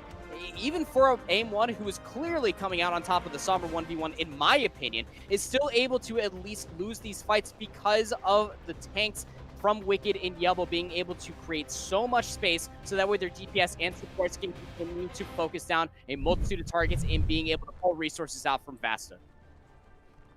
But it looks like we are ready to load into our final map for this series. Despite our scientists' best efforts, we've not found a way to draw this first of 2 sub-map, despite Avoided's best efforts. And we're going to be starting on Village here. So this is maybe not the map that MVP was hoping for. Would he be looking for those environmental kills on Sanctum? But still a lot of room here for a good Lucio to really up the pressure on the opposing team. And it looks like we're going to see potentially a Sombra Torp from both sides. Okay. With Suyo in, I'm always just going to expect to see they are the new resident engineer. They're forever going to be on Torbjorn, and I'm here for it, Phil. Okay, early engage up on the high ground here. Bubbles out from both Zaryas, and it's Suyo's turret down first, and Suyo down first. And that's going to be VASTA with an early lead in the series, both in kills and ult charge here as well. Although, interestingly, QRXU actually outpacing Wamemon briefly there. Just ever so briefly, but especially with that opening fight, it came down just to the opening cleave that came through from Rocket. Even in the ult charge, you can tell that where the opening damage was placed and why they won that opening fight. Yes, QRXU is trying to stall it out, but we have another re-engage coming through. Oh man, they are not out of this fight in anywhere near the level I thought they were, and we see the ult already generating that nano boost. Goes over onto Wicked, who is now looking for somewhere to stick the damage. Can't find it as VASTA disengage. They don't want to give him that ult charge. And Snappy's over to the Ana as well. Has been playing mostly Moira through this entire first of 3 series so far, so this is going to be a really key look for us to see how much value they're going to be able to find. VASTA Gaming are currently playing on the high ground, looking for some front damage, where you have the entire team of Incognito playing on the back balcony, waiting for the initiate to happen. Man, talk about an ult lead. IDO already with the Molten Core online, and Rocket able to swing through Wicked, swing through Yelmo, comes out of that with the shatter ready to go. And that was a blisteringly fast retake from VASTA. A little bit of shades of goats there. He saw the bubbles come up from Yelmo, and Snappy just throws the nano boost on a Rocket, sees the bubbles come out, just absolutely disrespects the barriers from Yelmo just absolutely runs right over the entire front line.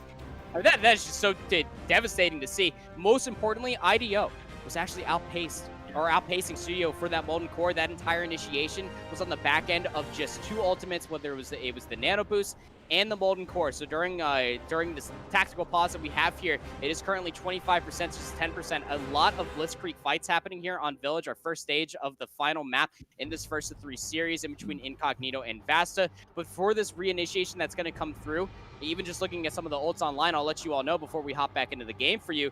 Double tank ultimates online for Rocket and Nipahog. And you have AIM1 about to have that EMP online. There's so many tools for them to play with, Phil. But looking at the other team as well, so looking at Incognito, they've got QRXU on 84% of the way to the EMP, Sobek at 93% on the sound barrier. On the other side, AIM1 at 73% on the EMP, and MVP at 86%. So in a very real way here, we're looking at a Mexican standoff, because neither one of these guys is going to want to pull these first. Like, it's all about putting it in the right position. You don't want to be the second person to EMP if you get caught out by the initial EMP, and you're also going to be looking to try and somehow immobilize, take out MVP or Sobek so that the sound barrier can't come in over the top. And this heavily favors the defense because it's so much easier for MVP to hide in a worthwhile space. Oh, absolutely. There's so much more terrain to be playing with. And even speaking in a more broader state as far as the compositions that are be playing out here, we're in a full-on brawl. We got a Ryan Zarya composition versus the Dive. And when you're trying to reinitiate on Village, specifically with the Lucio in a Ryan Zarya composition, you're going to be stacked inside the team as well. There's not a lot of time when you're mid-speed boost to be able to pull yourself back and to be able to put yourself in a spot where you're not going to get hit with the EMP, but at least you're luckily enough going to be able to put yourself in a spot to where you might not need to be concerned with it until the fight afterwards. Just exactly what you said. AIM1 just slightly behind QRXU in the EMP charge. Okay, it looks like we've just about got these tech issues ironed out, and we should be coming back into the game shortly. And I was looking at VASTA and what they've got online and thinking the worst possible thing in the world they can do is stuff too many ultimates into this next fight. They've got to be really careful. Like, ideally, what you want is one fight on the Shatter, one fight on the Graviton Surge, and one fight on the EMP. If they can manage that, they might not be given the opportunity, but that's what they're going to be looking for here. Yes, you're exactly right. You go into this upcoming fight, you're trying to get ultimates out from the now defending team of VASTA Gaming, but you got to be able to charge up as many of your own as possible. And then that's the grab. Man, in from the high ground, Nepal will get one pick on the back of that, but won't find Sobek. Sobek closes the distance and will get that sound barrier off, but it was a little bit too late to save Orang, so it's already a 5v6, and I'm going to call it, that was a big old misstep there from Sobek, because now he's not going to have that sound barrier for AIM1's EMP. Yep, you're absolutely right, Phil. And not having that sound barrier online, you're going to be able to hope that you can still win out the fight. Maybe Elmo doesn't end up hit by the EMP, but that's very unlikely considering they're on the front line. This is almost looking like a lost fight before it fully starts. QRXU just immediately going to get spy checked, but defensive EMP out.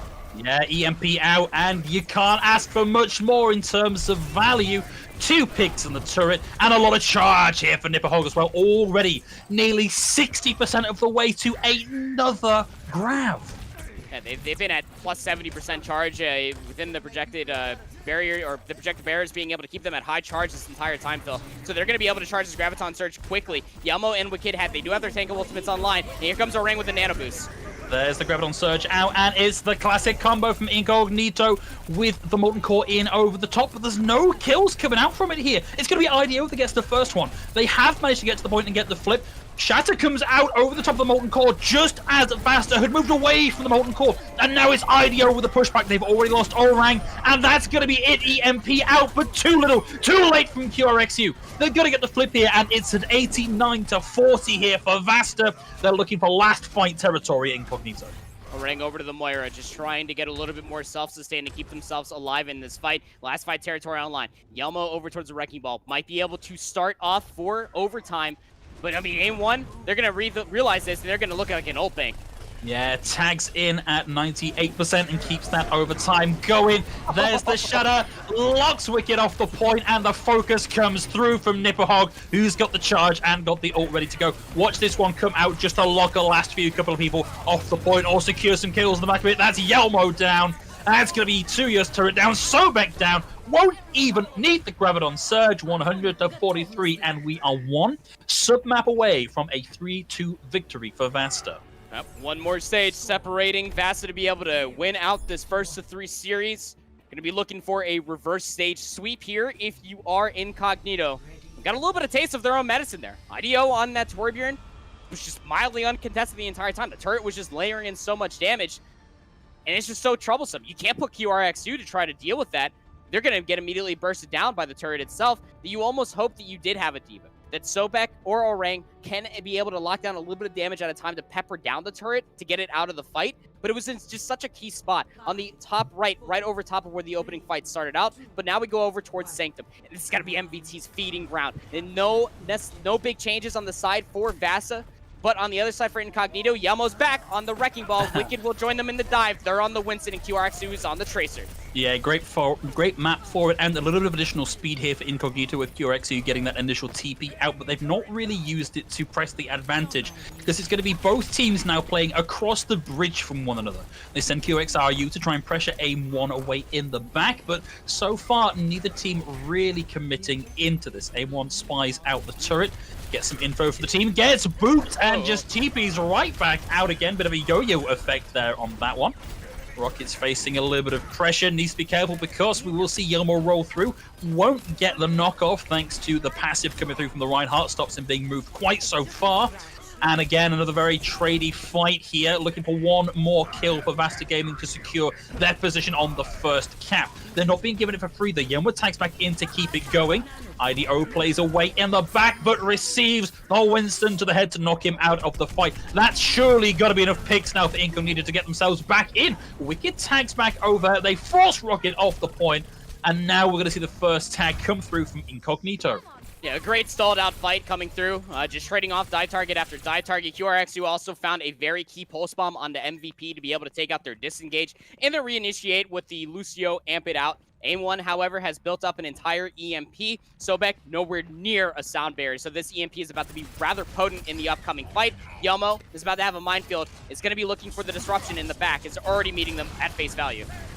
Well, Yelmo was maybe looking for a little bit of a cheeky roll through there to get the displacement kill, but nobody walked into his sights. Rocket and Orang both now down, and that's pretty unfortunate for Snappy. Momentarily cornered there by Yelmo. Yelmo wants to run out, but gets booped in by MVP. Won't find any environmental kills doing that, my friend. This is a very, very scrappy fight, Andy, and VASTA don't look to be in a position to win it. Incognito suddenly getting pressured, though. Yelmo's going to find Snappy. There's the environmental kill from Wicked. Finds the pick onto Nipperhog, and that will be Incognito holding at 50%. And the EMP was used from AIM-1 to no avail. And that's just so tough. And you got to be able to wipe that brow or wipe that sweat off your brow because Sobek still has the sound barrier available. So now you have a little bit of a split value here. Do you end up spectating or end up scouting out that AIM-1 still has this available in about 50%? Or do you use it as a reinitiation? Because you're at 70%. You can win this fight if you can find key picks with the sound barrier available. And Yelmo still has the minefield online. Rocket with a little bit of damage on the way through, and this fight kind of over before it even started. AIM-1 taken out. Rocket needs to find the equalizer fairly quickly, or this isn't going to go his way at all. We'll see the Molten Core stuffing up the recontest angles here, but with the mobility available to Incognito, they can get in around this and start to find their way back to keep this contested. It's an 89-0. This is last fight territory for VASTA here if they want to end the series right now. Rocket's going to find Seal with the primary fire. QRXU down as well. Yelmo will stall this out to 90-0, but that's a flip if ever I saw one. There was a lot of ultimates used in that previous fight. AIM-1 came back on the Tracer, so they're not going to be able to have that EMP online. A great scout out by Sobek. He did use that sound barrier. The only thing online in this upcoming fight is about to be double tank ultimates for VASTA Gaming, and they're going to need them here, Phil. QRXU with this pulse bomb. Can't get that eaten by Nipperhog. They have been able to shut that down in the past, but Rocket with this Primal Rage just wants to get rather aggressive. Ooh, no, he can't get it off. VASTA Gaming now down one. Rocket a little bit too hesitant to press the trigger on getting that Primal Rage online, and now it's a 5v6. Somebody from VASTA Gaming has to find the equalize right this second, otherwise it is curtains for them. There's the DMEC. Will trigger the self-destruct. A kill from the back of that would have been fantastic, but it's not going to happen. And the Molten Core and the tanks get him locked up in between a rock and a literal hard place. Nippihawk will actually get to eat there onto the pulse bomb, but Rocket receives asleep in the middle of the Primal Rage. And he had the Ana right where he wanted him. He was going for that environmental kill, but that's now no longer on the cards. VASTA are still in this. It's a big old stick from AIM1, and Orang is down. And it looks like VASTA, against surprising odds, might just be able to hold on here, but a little bit more stacking of the dice against them as Sobek brings out the sound barrier, and Ido falls to Sobek. Wicked swings the arms in, looking for that last little damage on the support lineup here for VASTA game. Rock is behind QRXU here as well, and it's still not over for VASTA Gaming. AIM1 now over on the Tracer is desperately trying to keep this going long enough for a substantial recontest to come back in. MVP gives them the blessing of the sound barrier, allows them to aggress in and start to find kills without worrying so much about pesky things like damage coming their way. But Nippihawk is now down and out. Molten Core in from IDO needs to find picks, and it needs to find them now. Otherwise, the flip is going to come through. AIM1 now up to 74% and climbing on that pulse bomb. Now out of the recall. Will find the melee kill onto QXU, but tanks onto the point, into the line of fire of the Molten Core and the turret. This has got to be it. Nippihawk cannot survive through all of this. It's got to be the flip. It's got to be Incognito taking the point, and we go to one more round on Nepal. Yeah, it was a great sound barrier from Sobek, even when they didn't have the numbers fill. They sound barrier, and Sobek was able to keep themselves and the remaining members for Incognito alive and over-sustained to be able to press on forward and work their way into the backline. That didn't took down the turret from Ido. And then it also put themselves in a spot to where they were able to focus down targets such as Snappy. And being able to displace those targets alone meant that the focus fire from the front line then got split. That's enough time for Yelmo and Wicked to be able to insert themselves back into the fight and being able to create so much space for QRXU to be able to work their way back in. It was wonderfully played by Sobek, and that's what you get to see, the difference in between playing a Lucio versus a Sombra. And when there isn't one on the field, you can use that sound barrier so aggressively. So the final one comes to play. Shrine is where things will be closed out. Back to the brawl. AIM1 is back towards the Sombra. QRXU will fly high in the sky with Sobek. On this fire, it's Orang on the Lucio. And there's nothing really here to contest QRXU either. Like, maybe you get a hack from AIM1 and bring him down to the ground, but in the meantime, it is free damage for days and days and days. Oh, of course, IDO's turret is a little bit of an issue, but that's a down and out now, but its main tank difference days here as Wicked is going to fall. AIM1 stays away in the back, looking to just get the spray now. Doesn't want the manual hack. Instead, is just going to help Nippihawk find the pick onto QRXU, and that's going to be it. VASTA with the kills in their favor, looking for that early flip. Nippihawk with a bit of charge to his name will find Orang on the way through, and he wants a little more at the end of the fight. And it was just so smart from VASTA Gaming. They put themselves on the point. Yes, you lost Ido's turret very early on, but what does that mean for a dive team that's trying to take control of this point? You have to reinitiate into a brawl, and that's just, I would definitely hate to be a Winston in that go-ahead. So now they have to put themselves into a re-engage. You're about to have a Farah Barrage online, but AIM1 is having a harder time at charging these EMPs. You're going to have to use this as your initiation, your go. That's a great hack from AIM1, stops Yelmo completing the power driver, and he just becomes moving ult charge. Yelmo down, QRXU down, and there's a hold here for VASTA.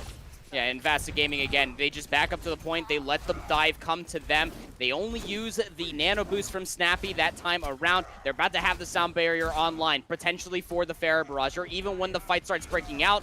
This is going to be a really tough call here. QRXU, they got to be able to isolate a target. Potentially, whether or not it's a tank, you get some shields down, or maybe you work your way into the backline. Easier said than done, especially with AIM1 just lingering along, looking for this EMP.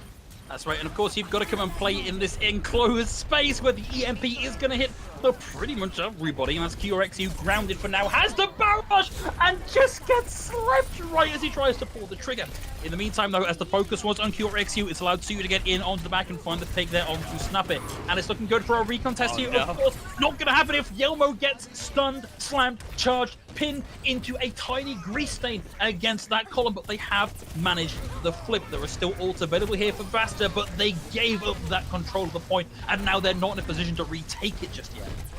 Not going to be able to take it just yet, but at least they're stalling the process.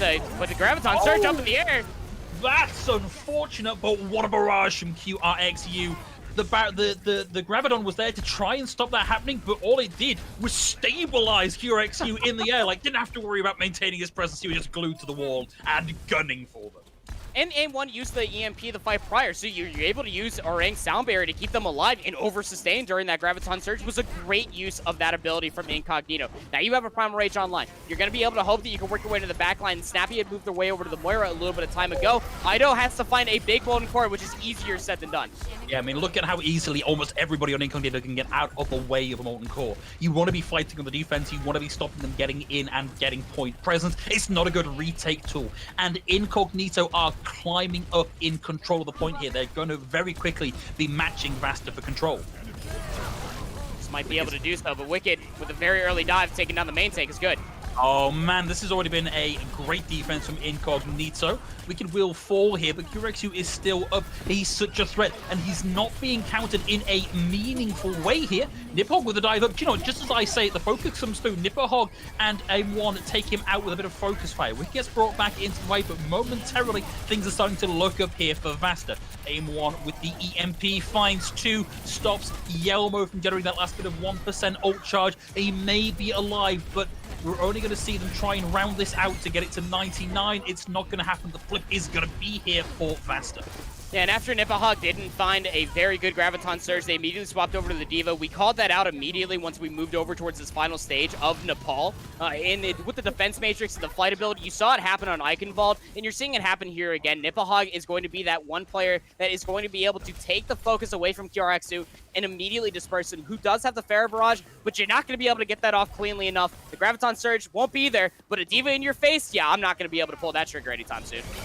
And we are at 99 to 90. Lots of ults being pulled there. We get the Molten Core and we get the Minefield. The Molten Core actually deleted the Minefield, which is a great counterplay from IDO. Stops any value on the back of that. Wicked dives into the backline, is looking for Snappy, but the Molten Core didn't get all of the mines. It did find MVP, and Yelma himself gets one with the Pulse, with the Pile Driver down. Wicked now on the chase, wants to try and demech, defang, destroy, and take the Hog out of the fight. There's the demech, 99 to 99. Flip's going to come through. Incognito now back in control of the point. It's down to MVP to hip, to hop, to keep this alive, but he just can't make it happen. And at the final possible moment, Incognito take it on the pile and win the series 3-2.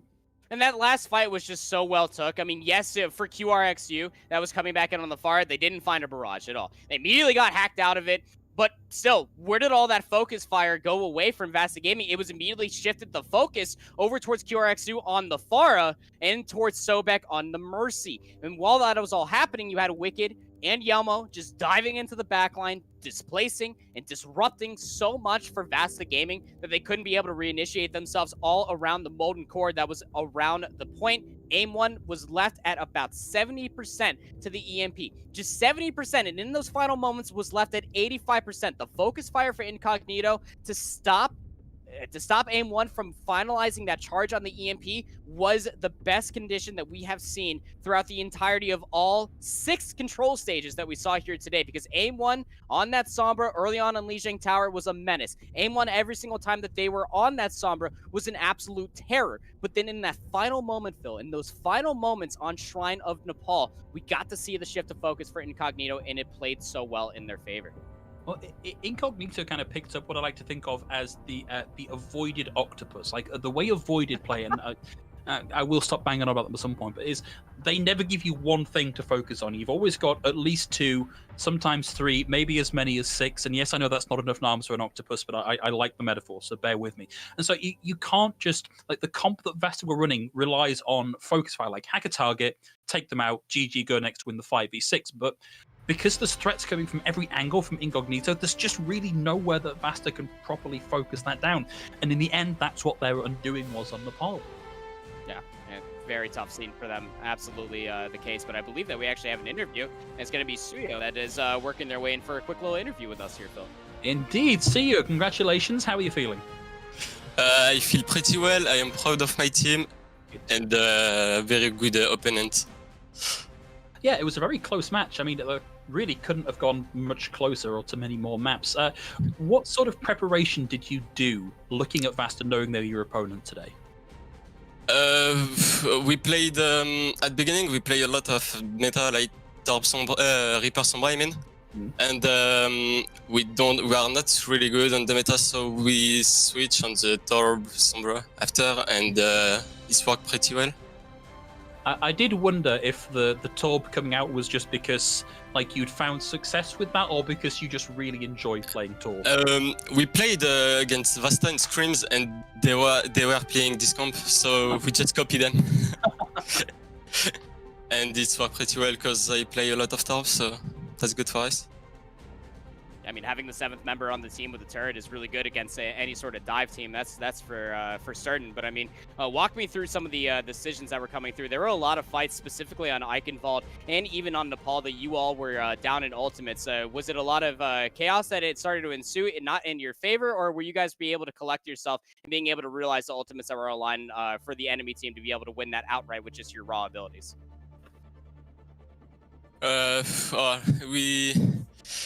We just focus on. I was peeling the Ana on the last comp. My goal was to peel the Ana, and my turret is made for zone the enemy team, and we try to combo ultimates like EMP Torb, EMP Shatter, Grave Torb. Like we made a lot of combo like this. Okay, so I think we're probably at the point now, Sia, where we can go and let you get back to your team and celebrate. But before you go, is there anybody that you'd like to give a particular thanks to or give a shout out to today? What? Can you repeat, please? Sure. So just before you go, is there anybody you'd like to say thank you to or give a shout out to? Sorry, I don't understand. That's okay. Sia, thank you very much for joining us today. Go back and enjoy your victory with your rest of your team, and we look forward to seeing how you do over the rest of Trials. Yeah, see you. Good evening. Okay, guys, we have one more match coming your way very shortly, but whilst we get that sorted out and ready to go, we are going to throw it to a quick break, but don't go too far because we'll be back as soon as we can.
Welcome back, everybody, and we are ready with the second of today's games in Group B. It's going to be Vox Nihili against Shoes Money Crew. I'm Big Hungry Phil, and with me still is Andy Proper Cast. Andy, how's it going? Doing good, man. Doing good. That last one that we had went to a map 5. It was a banger, and now we're looking at this one coming in between Vox Nihili and Shoes Money Crew. Two team names that have definitely been in the run for EMEA Contenders Trials and all of just EMEA Overwatch in general. Always a pleasure to see these team names come on through. Strap yourselves in because this one is definitely going to be fun. And I'm looking at Shoes Money Crew, and they have what I would consider one of the better rosters in Trials right now, just on a name recognition and past performance basis. I mean, we've got A10, Kumba, Urki, Fees, who's an up-and-comer as a hit scan player, and Sab, who's, I think, probably one of the better Annas that we've got in Trials at the minute. Like, this is a Contenders-worthy roster if there ever was one. Oh, absolutely. I mean, the one thing that you're looking at for all of these teams, names included, is just how much knowledge they have coming to be able to bring to Shoes Money Crew in their run for Trials. Now, they did lose their first opening match, which is very unfortunate to see that they did get 3-0'd versus Ex Oblivione, but it's still, you're going to be looking for the rest of the run through their Group B matches to be able to get that Covenant spot to be able to make it into Contenders proper. But on the other side, for Vox Nihili, this is also a team that if you have been watching EMEA Contenders Trials or anything to do with EMEA, there's still going to be a few names you're going to recognize, specifically in their tank line. Theomatic is a fantastic tank that can cause so much disruption in space, but then you're also looking at their flex DPS in Pingu. Pingu is one of those players that I have seen through a multitude of trials, Phil, that is always just a highlight player within their own self. I can kind of think back to the days of, I think we're probably thinking about the same general time of casting back in the broadcast.gg days of seeing Pingu playing a lot of May. Yeah. I think in particular here that stands out for me, back sort of around the Goats Clockwork Vendetta kind of hybrid meta that we had going for a little while there. All those years ago, Andy. It feels like forever ago, but really does. The Throwback Thursday, it's just living in full right now. That is absolutely ridiculous. But I mean, still, it's always fantastic to see so many highlighted names being able to work their way through Trials, and it's still just keeping their nose to the grindstone as far as working their way through Overwatch, whether it's Open Division, Trials, or even Contenders themselves. Because, I mean, you could have players just as on the side of Shoes Money Crew like A10 and Urki that are wanting to put themselves back in towards that place. But then you also have players on the side of Vox Nihili that want to put themselves there, not even back, but also for the first time. Now, the map set is still the same, so we're starting off here on Lijiang Tower. Control Center is still going to be the first stage here, and I'm expecting a lot of brawl, and Pingu is already highlighting themselves over that May, and I would definitely love to see it. I mean, this is almost very nearly kind of the mirror of what we had in our first game of the evening. We've got one side coming out with the May, one side coming out with the Junkrat, and I guess it's all down to who can find that first pick. And I think in terms of pick potential, the Junkrat maybe has it here, but you can't fight the strength of the walls that Pingu is going to bring here. Early TP through, and let's see who's going to be the first to fight over in White Room. Ooh, big fire strike through, catches Froki on the way in. You can't quite find anything to work with there, looking for somewhere to land these right clicks. We'll find a little bit of tank there. Hades taking a bit of a dink, but so far it is going to be Vox Nihili that are a little bit focused back here. The wall separates out A10, but Sab finds Froki. It's a 1-for-1 trade. There's Urki with another pick here, and that's got to be Shoes Money Crew with the early advantage. Yeah, and the Junkrat again, just causing so much disruption. You're hoping for a freezing target so that way you can run them over, but a very early Coalescence from Nat is out. Yeah, this is a bit of a clapback now from Vox Nihili. They find the early pick. Fees is down. That's a big part of their damage taken off the table. They get a very early flip, only 9% on the board for Shoes Money Crew. And the Coalescence just pushes all of Shoes Money Crew off the point. Hades has an Earthshatter online, but keep your eyes on A10 and how they play the Zarya. Oh, here we go. It's bouncing back the other way now. Sab leading things off with that Coalescence shatter out from Hades. Puts a couple on the ground, and Sab melts them down with a Coalescence. And we see Shoes Money Crew just bounce their way back in, flip the point back over. And this is that map, right? This is that map that just does this at the high level of play.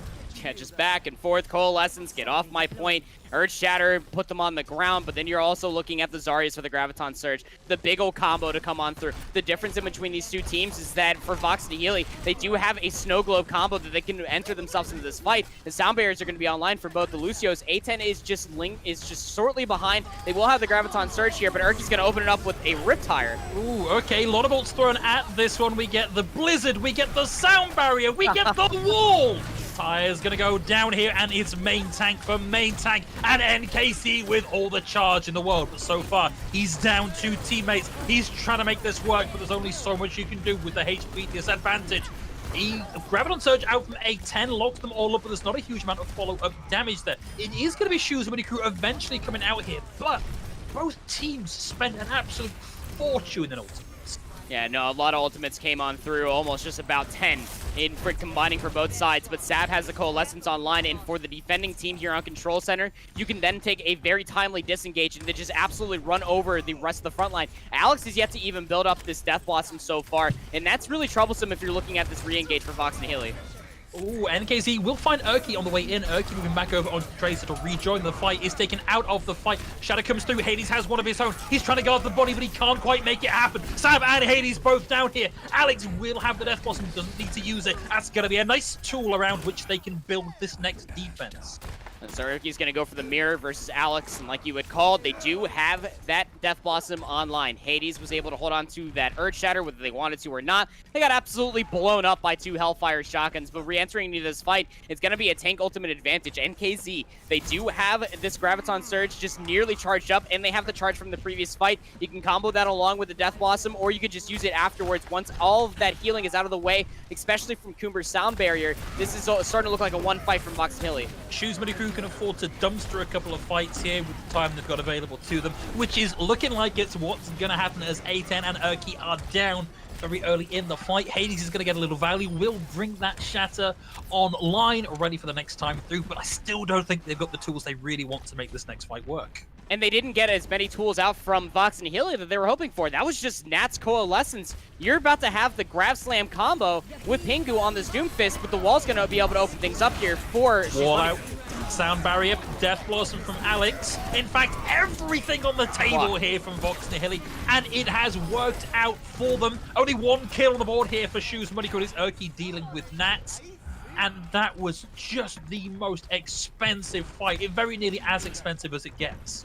Yeah, 4 support ultimates out in the way from both teams combined. Theomatic had a very timely block there from Hades to Shatter. Feez is going to go ahead and just try to play a little bit of Hero Roulette, is now going to stick on the Doomfist just so they can join this fight early on. Last fight territory, all included, A10 with the Graviton Surge. Oh, only finds one. It's NKZ down. Will eventually drag Theomatic into it as well.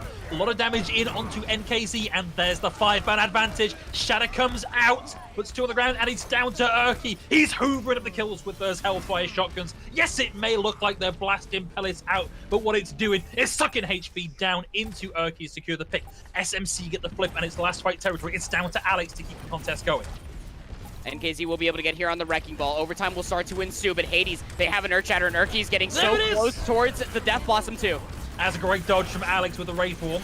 Takes him out of it, and Pingu is back down in on the Doomfist. Finds Feez. Erky dodged him and is coming back in here with the Hellfire shotguns and with the Blossom ready to go, but he just gets taken out in the middle of it, and the numbers advantage and the sound barrier over the top here for Vox Nihili is likely to see them take this. They've still got to secure the flip. Shoes Mini Crew push back in. It's Sab with the Coalescence, but a massive brute there stops them getting in onto the point, and that's going to be 1 on the board for Vox.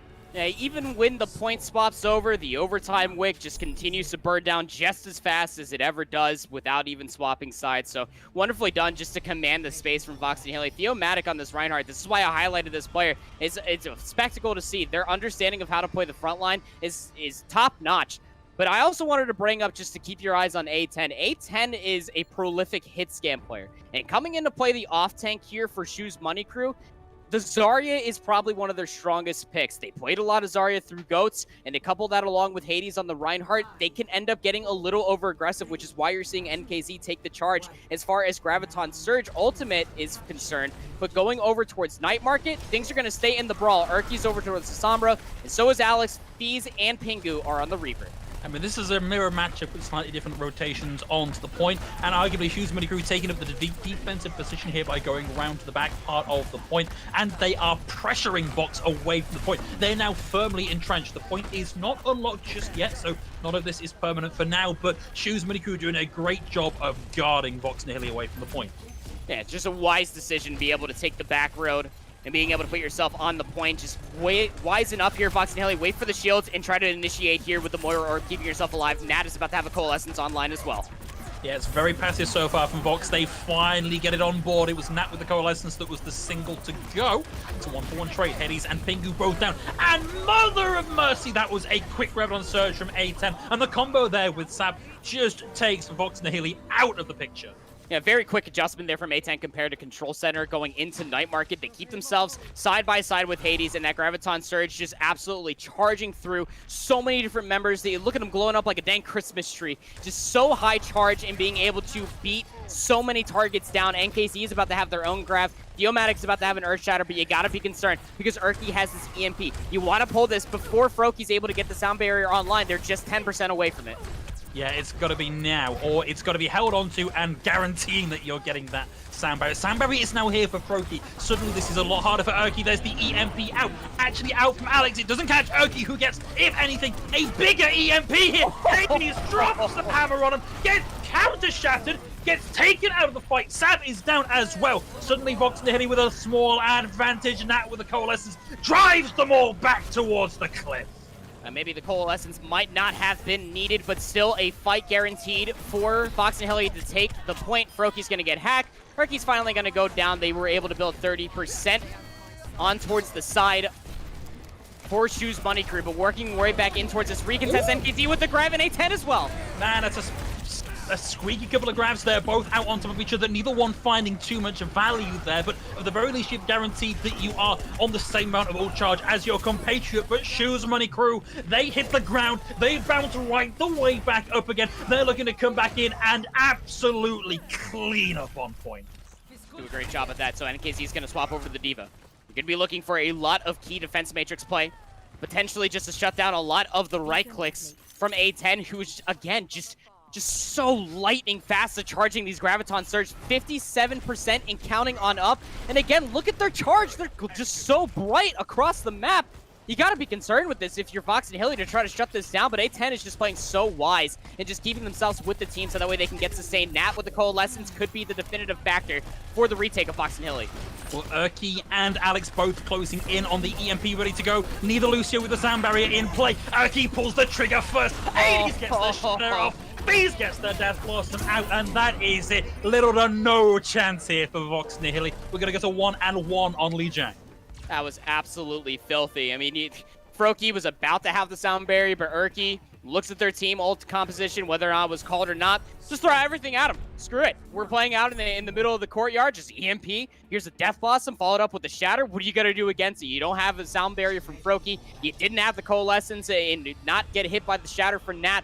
So wonderfully played from Shoes Money Crew on Night Market. So we move over towards Garden, to where you can find a lot of potent Sombra play as well, but it could be troublesome as well for the team that has to retake. So you're definitely looking at either of these teams to take the point as fast as possible. It was Shoes Money Crew on Night Market to be able to do so, and you saw just how devastating it is from Vox Nihili's perspective to try to play for the retake when you're just walking in towards a high charge Zarya of A10. And speaking of their background of having a hit scan play, their tracking is just next to nil, hard to be dealt with. Both teams are going to be sticking with the Reinhardt, but NKC rolls out on the Diva.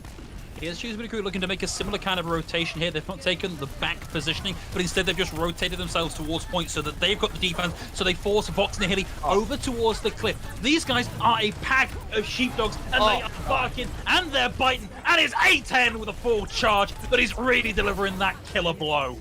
Just immediately up to 100 charge after a couple rotations of projected barriers. Absolutely filthy Zarya play, and that's why I highlighted them through all of their play.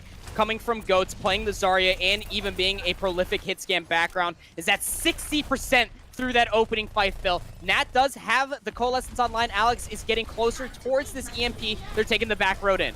It was a quick rotation from Vox Nihili. I don't think Shoes Crew were quite expecting it here. Alex gets the hack off, and he is closing in on having the EMP ready to go. They've taken up the defensive positioning now, and Kumba falls so close to having that sound barrier online. If you're Shoes Crew, you've got to just crumble here. You've got to crumble, save your tools, come back, build this one up again next time, because Vox Nihili look definitive on that. Yeah, so you trade Coalescence for Coalescence there between Nat and Sab, but being able to be taking down Sab early on. Look at Nat. It's already at 50% towards their next Coalescence. Theomatic and Alex both have their ultimates still online. So this is going to come down to Coomer. Don't get hit with this EMP, so that way you can sound barrier your team. There it is. It doesn't get Froakie. You've got to get the Lucio in these. Otherwise, he's just going to counter barrier your EMP, and Vox Nihili. They read that one. They played that one perfectly, and they're going to keep control of the point. They're now in charge. They've got the point control. Good work from them too. Big EMP came through, actually took down Coomer, so they couldn't use that sound barrier. A10 already threw out the Graviton Surge. You're gonna wish you had that ultimate back. Fees with this Death Blossom is gonna look for some opening damage, but NKZ with this self-destruct could end up opening up before the fight truly breaks out. So they're gonna push through the White Room. SMC are looking for their entryway, and they can use the sound barrier to reinitiate this fight. Oh, you can just hear Fees away in the background. Pulls the trigger on the... Actually, no, it was Pinku. Pinku pulls the trigger on the Death Blossom. Will find one. Gets the sound barrier out of Kumba as well. We'll see some kills starting to come through now for Shoes Crew. Hades finds Pingu, closes the distance. Has the shield up, doesn't want to get... No, he turns it! He turns it a little too far! And all of that 1,000 damage from the self-destruct comes roaring at Hades and sends him back to the underworld. A10 will get the D-Mech, but... EMP now comes through, and there's not a lot you can do to keep yourself alive through that. The grab comes out. Pingu's back in on the Pharah. What is even going on in this fight anymore? Somehow Vox are still in this and making it work. There's another EMP, this time out from Erky. Hits 3, and now Shoes Crew have the numbers advantage. They've got A10 back up in prime position, and there is nothing that NKZ can do to mitigate the damage coming in from A10. He's climbing in overcharge, he's climbing in primary fire charge, and he's looking to help his team solidify themselves on the point. But Vox Nihili back in on the point in a very strong fashion. They've got to get picks now. Fees, A10, they're making it happen. They've got to do it now. It's 99-23. Here comes the flip. The pocket on A10 during that entire debacle was just absolutely massive. And like you said, I mean, NKZ can't do anything. You're trying to defense matrix Zarya primary fire. You can't defense matrix the Coalescence either. It's just turned into a giant ult pick. A10 has another Graviton Surge. Sab is 62% to another Coalescence, and Coomer work their way towards a sound barrier. They try to trade out. Alex opened up that fight with an EMP to no avail. But now you're going to be able to counter the next one that's online for Alex. The ultimate advantage heavily in favor for SMC, as you have Vox Nihili taking in the back road again. Vox Nihili, they've got to be careful on their way into this. Lots of things available that can really stuff them up. It's right, mind games, and it's Hades that comes out with a big IQ there. Graviton Surge out from A10 as well. We'll see 2 picks coming through. Might not need to throw anything else at this one, boys. Shoes Crew with the hold. We're looking at 1 good fight or 2 scrappy ones left in the match. This might as well be last fight territory for Shoes Money Crew. And they're about to have the EMP coupled on with the Death Blossom fill, and that's going to be scary beyond belief. Once this fight starts to break loose, look at the Coalescence advantage that Sab's going to be able to help out for SMC. Froakie can't get hit by this EMP that Erky's about to have online. They dodged out the last one. You're going to have to do it again. You can see Froakie is just lingering behind too. EMP comes through, won't catch Kumba. This big time EMP. The EMP is a big ol' 6er. Gets Froakie, no chance to sound barrier. Gets it off at the last second, but it's too late. Pingu, NKZ, both now down and out. Hades has the shatter. That's them knocked off the point in a big way. We'll see some last-second contests coming through. It's down to Alex, it's down to Froakie, and now Theomatic back on the point. Not on his lonesome anymore, as NKZ is back in on the wrecking ball to spin to win, to try and grind this out a little bit further. No. Now with the Coalescence, but Hades finds the pin. It's a long one, it's a wide one, it's a far one, and Theomatic is going to go down, but NKZ still alive and causing trouble. He's about to get solo grabbed. I can feel it in my water. He's not going to get solo grabbed because Fees just works him down. A10 has the grab. Doesn't look like he's going to need it. Alex is down. Let's just jam it on the wall in celebration. Oh man, that last fight, Theomatic goes for the pin, immediately finds it. Just the Omatic taken out of the fight. And what did that turn into, Phil? Turn into a flanking Reinhardt. That is so scary that you're just so focused on taking the point away from Choose Money Crew. Also, you got a Reinhardt behind you? How the heck does that even happen? Well, that was a fantastic defense from SMC in those final moments. Again, just a pocket on A10 with the Zarya. If you can't take down this Zarya in A10, these fights are just going to happen so fast. I almost want to believe that A10 is outputting more damage than Feast was on the Reaper, that Erky was on the Sombra. And I would be led to believe that just because the charge rate that A10 was having on those Graviton Surges, they were always at about 100 charge, or maybe just about 90, if not 85 at minimum at times. But still, it's just so hard for Vox Nihili to be able to try to take down the Zarya, because the second they try to overinvest themselves with resources to take down the Zarya, they have a Reinhardt cleaving in their face. And then you have Erky in your backline just hacking members and just whittling them down as Sombra. Fees on the Reaper or any other hero that they were picking was also there along with them. Just a fantastic job all around from Choose Money Crew. The adjustment was so tight from them in those final two stages, and Vox Nihili couldn't do anything about it. And I feel like at least part of that is down to the fact that they're not matching A10 by bringing a Zarya to all of these fights. I understand why you might want NKZ in on the D.Va instead, because if you can rob A10 of the Graviton Surge, that's a fight win denied.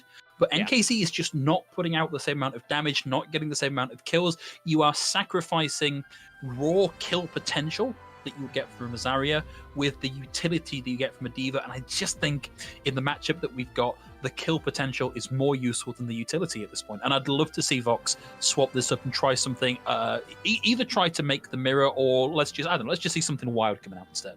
Yeah, we saw a Wrecking Ball on Junkertown. We said it wasn't going to work, and it worked. I mean, you want to pull out a wild card, that was probably the most wild thing that we'll probably ever end up seeing. But I mean, again, over to Junkertown, where it's a very wide open map. I would expect snipers to definitely come through from Erky, Fiend, and from Vox Nihili's DPS as well.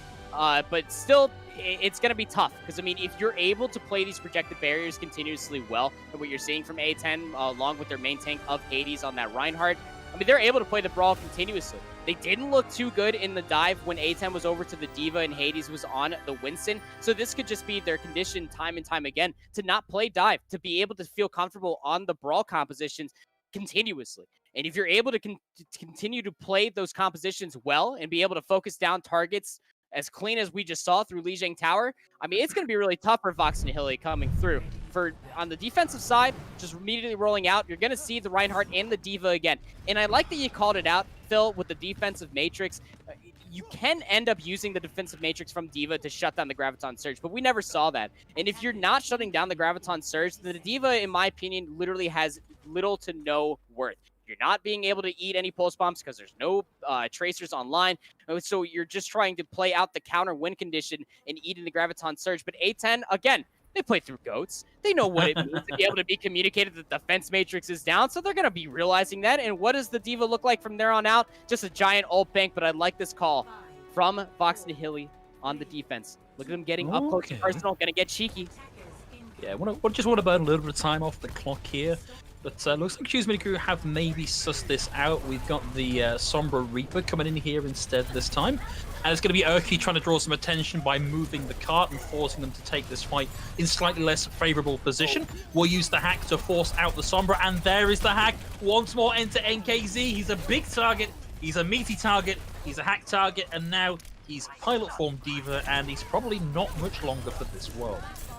Definitely not. So a very good shutdown of the aggressive defense, and you mostly take that, yes, to shut down a lot of time, but you want to be able to get ult charge before the big fight breaks out on point A of Junkertown, which is around that second bend right under where A10 is playing right now. They will be able to re-engage themselves here, but the only thing you have going for yourself is the 62% of Theomatic's Urge Shatter. Erky was able to flourish, and so was A10, as well as Fees. They're all 60% plus, as well as Sav is about to have the nano boost. The offense ult advantage is online.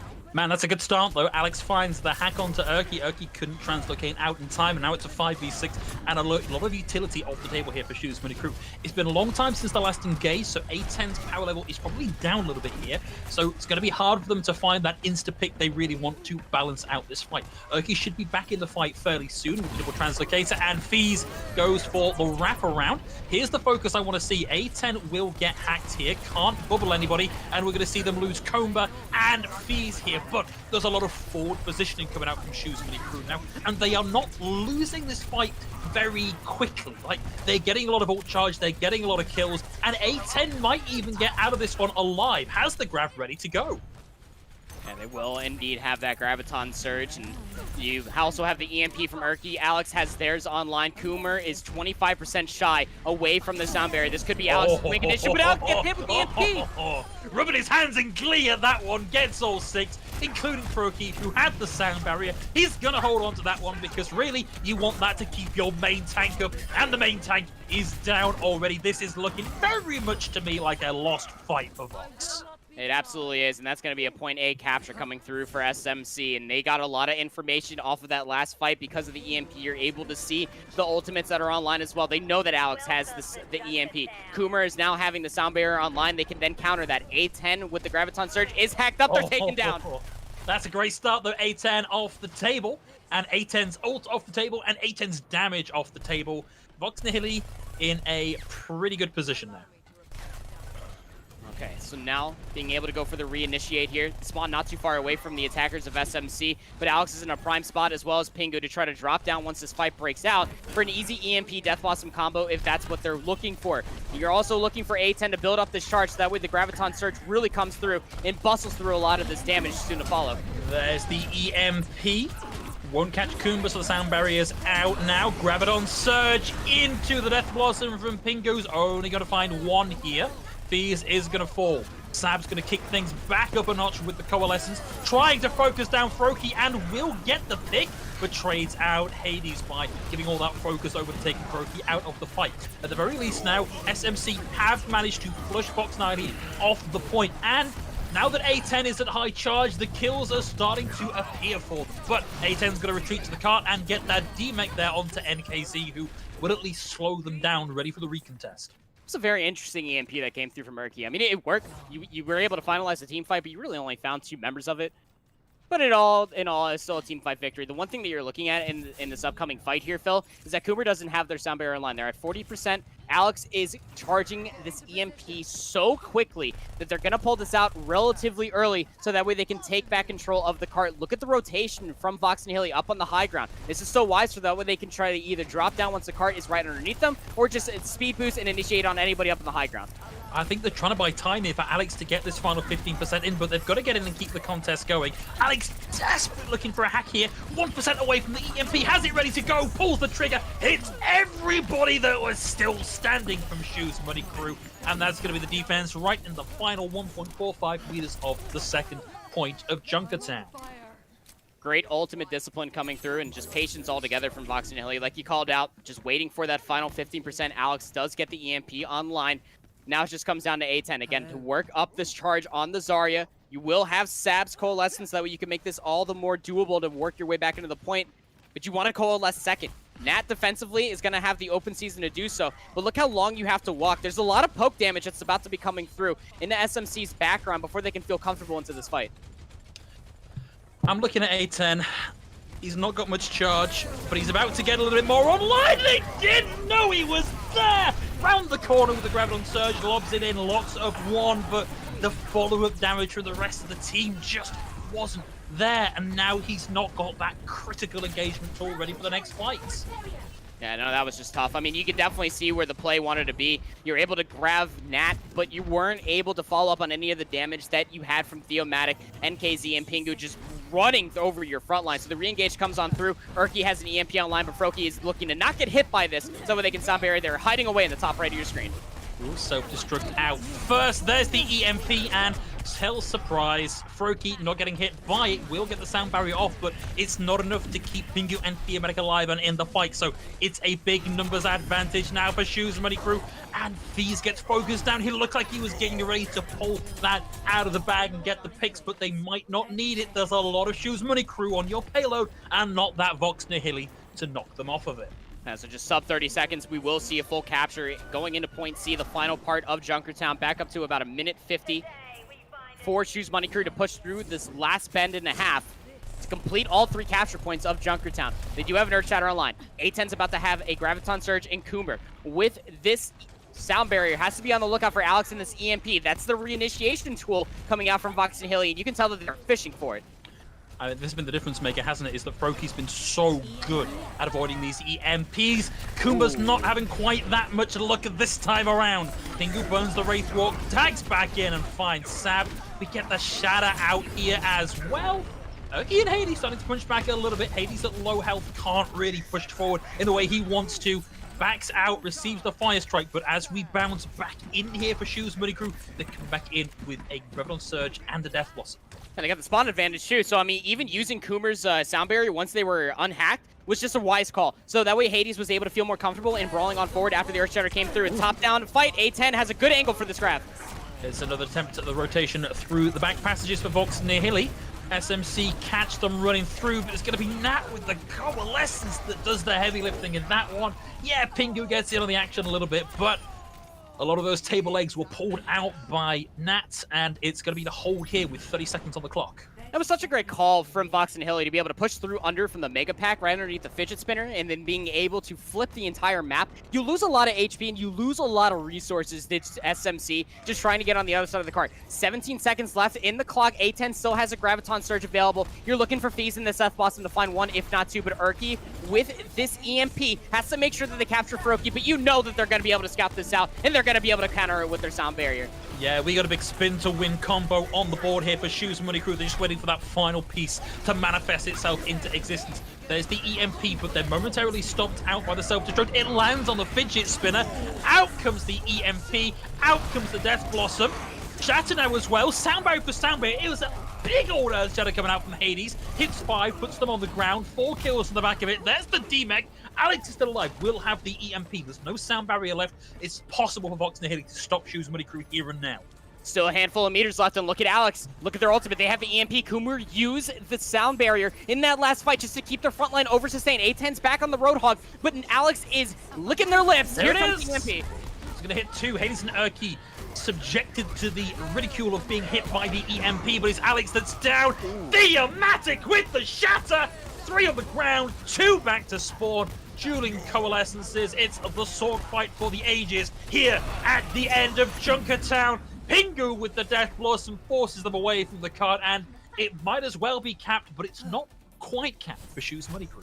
Yeah, just about under 2 meters away from the full capture progress. So, I mean, that's going to be a win condition set for Vox Nihili to try to close out Junkertown comfortably and even up the maps 1-1. That last few fights was absolutely insanity within its own self. I mean, you almost think that Alex was going to be able to find more with their EMP, but what it did was be able to cause a lot of disruption.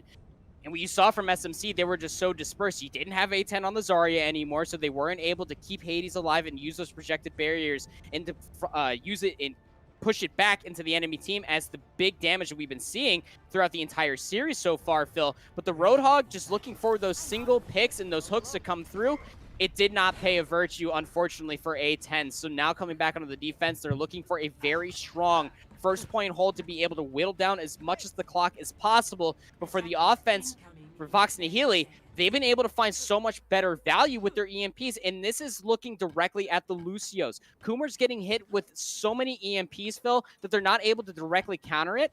It's very unfortunate, but Froki is just playing this so well. The scouting for the enemy EMP of Erky and always keeping themselves away is just a defensive fight victory for them. They're able to counter it time and time again.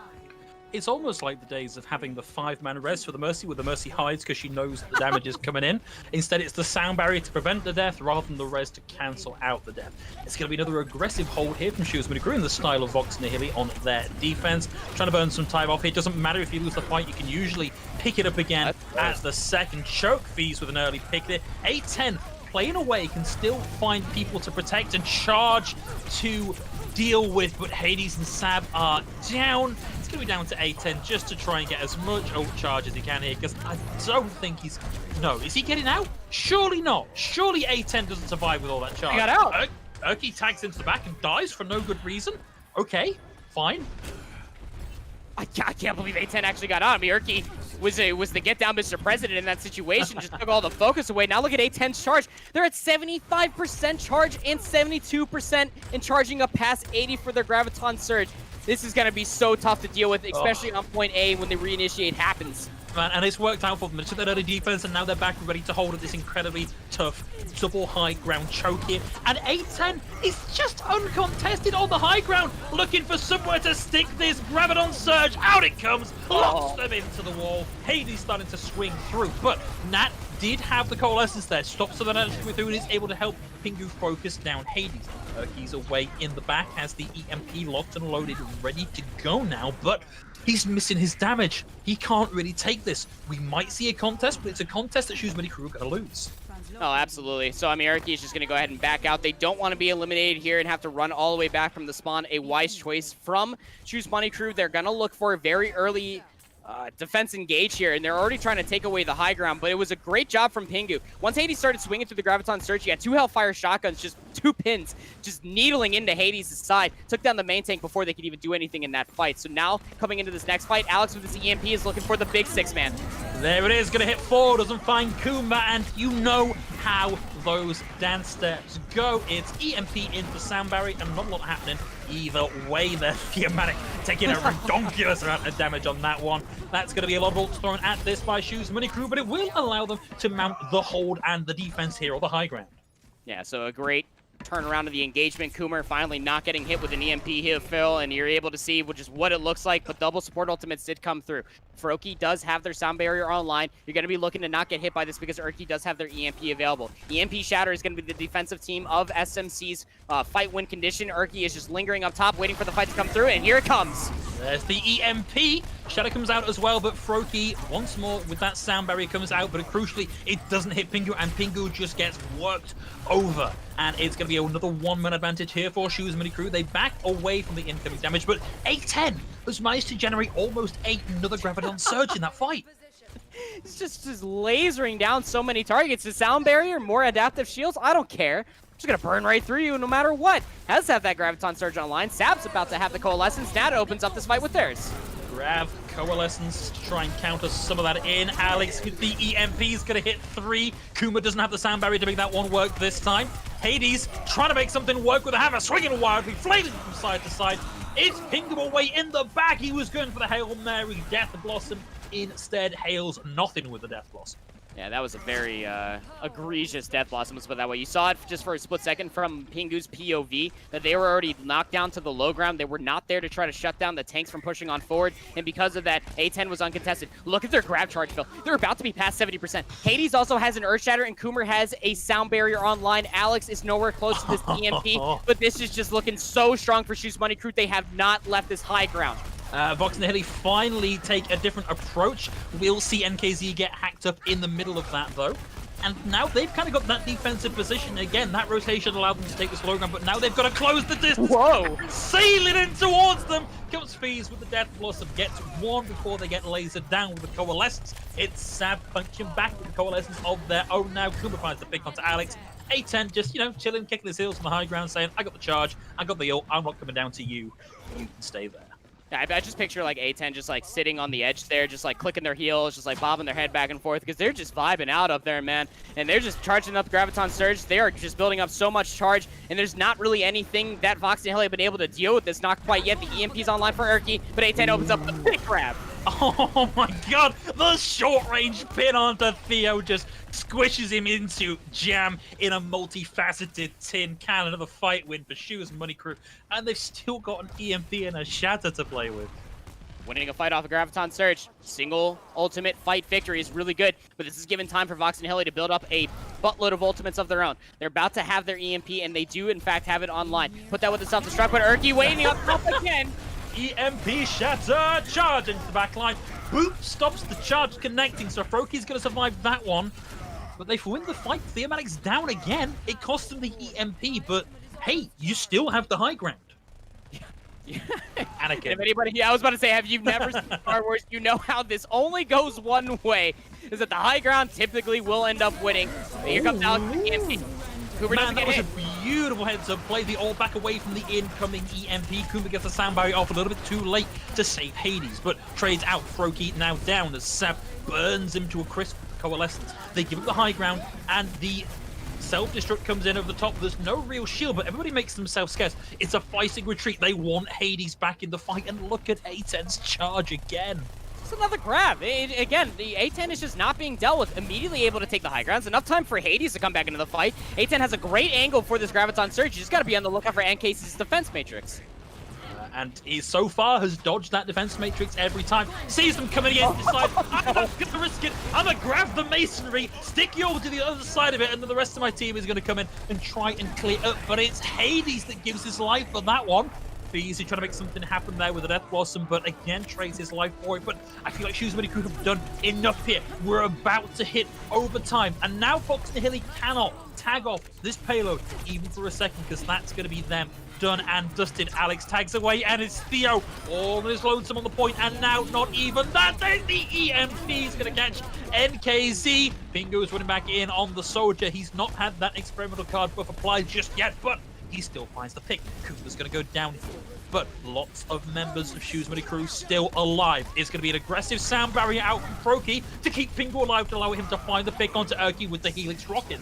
Vox Nihili, they're down, but they are a long way from out. They bounce back, and it looks like we're going to get a point C.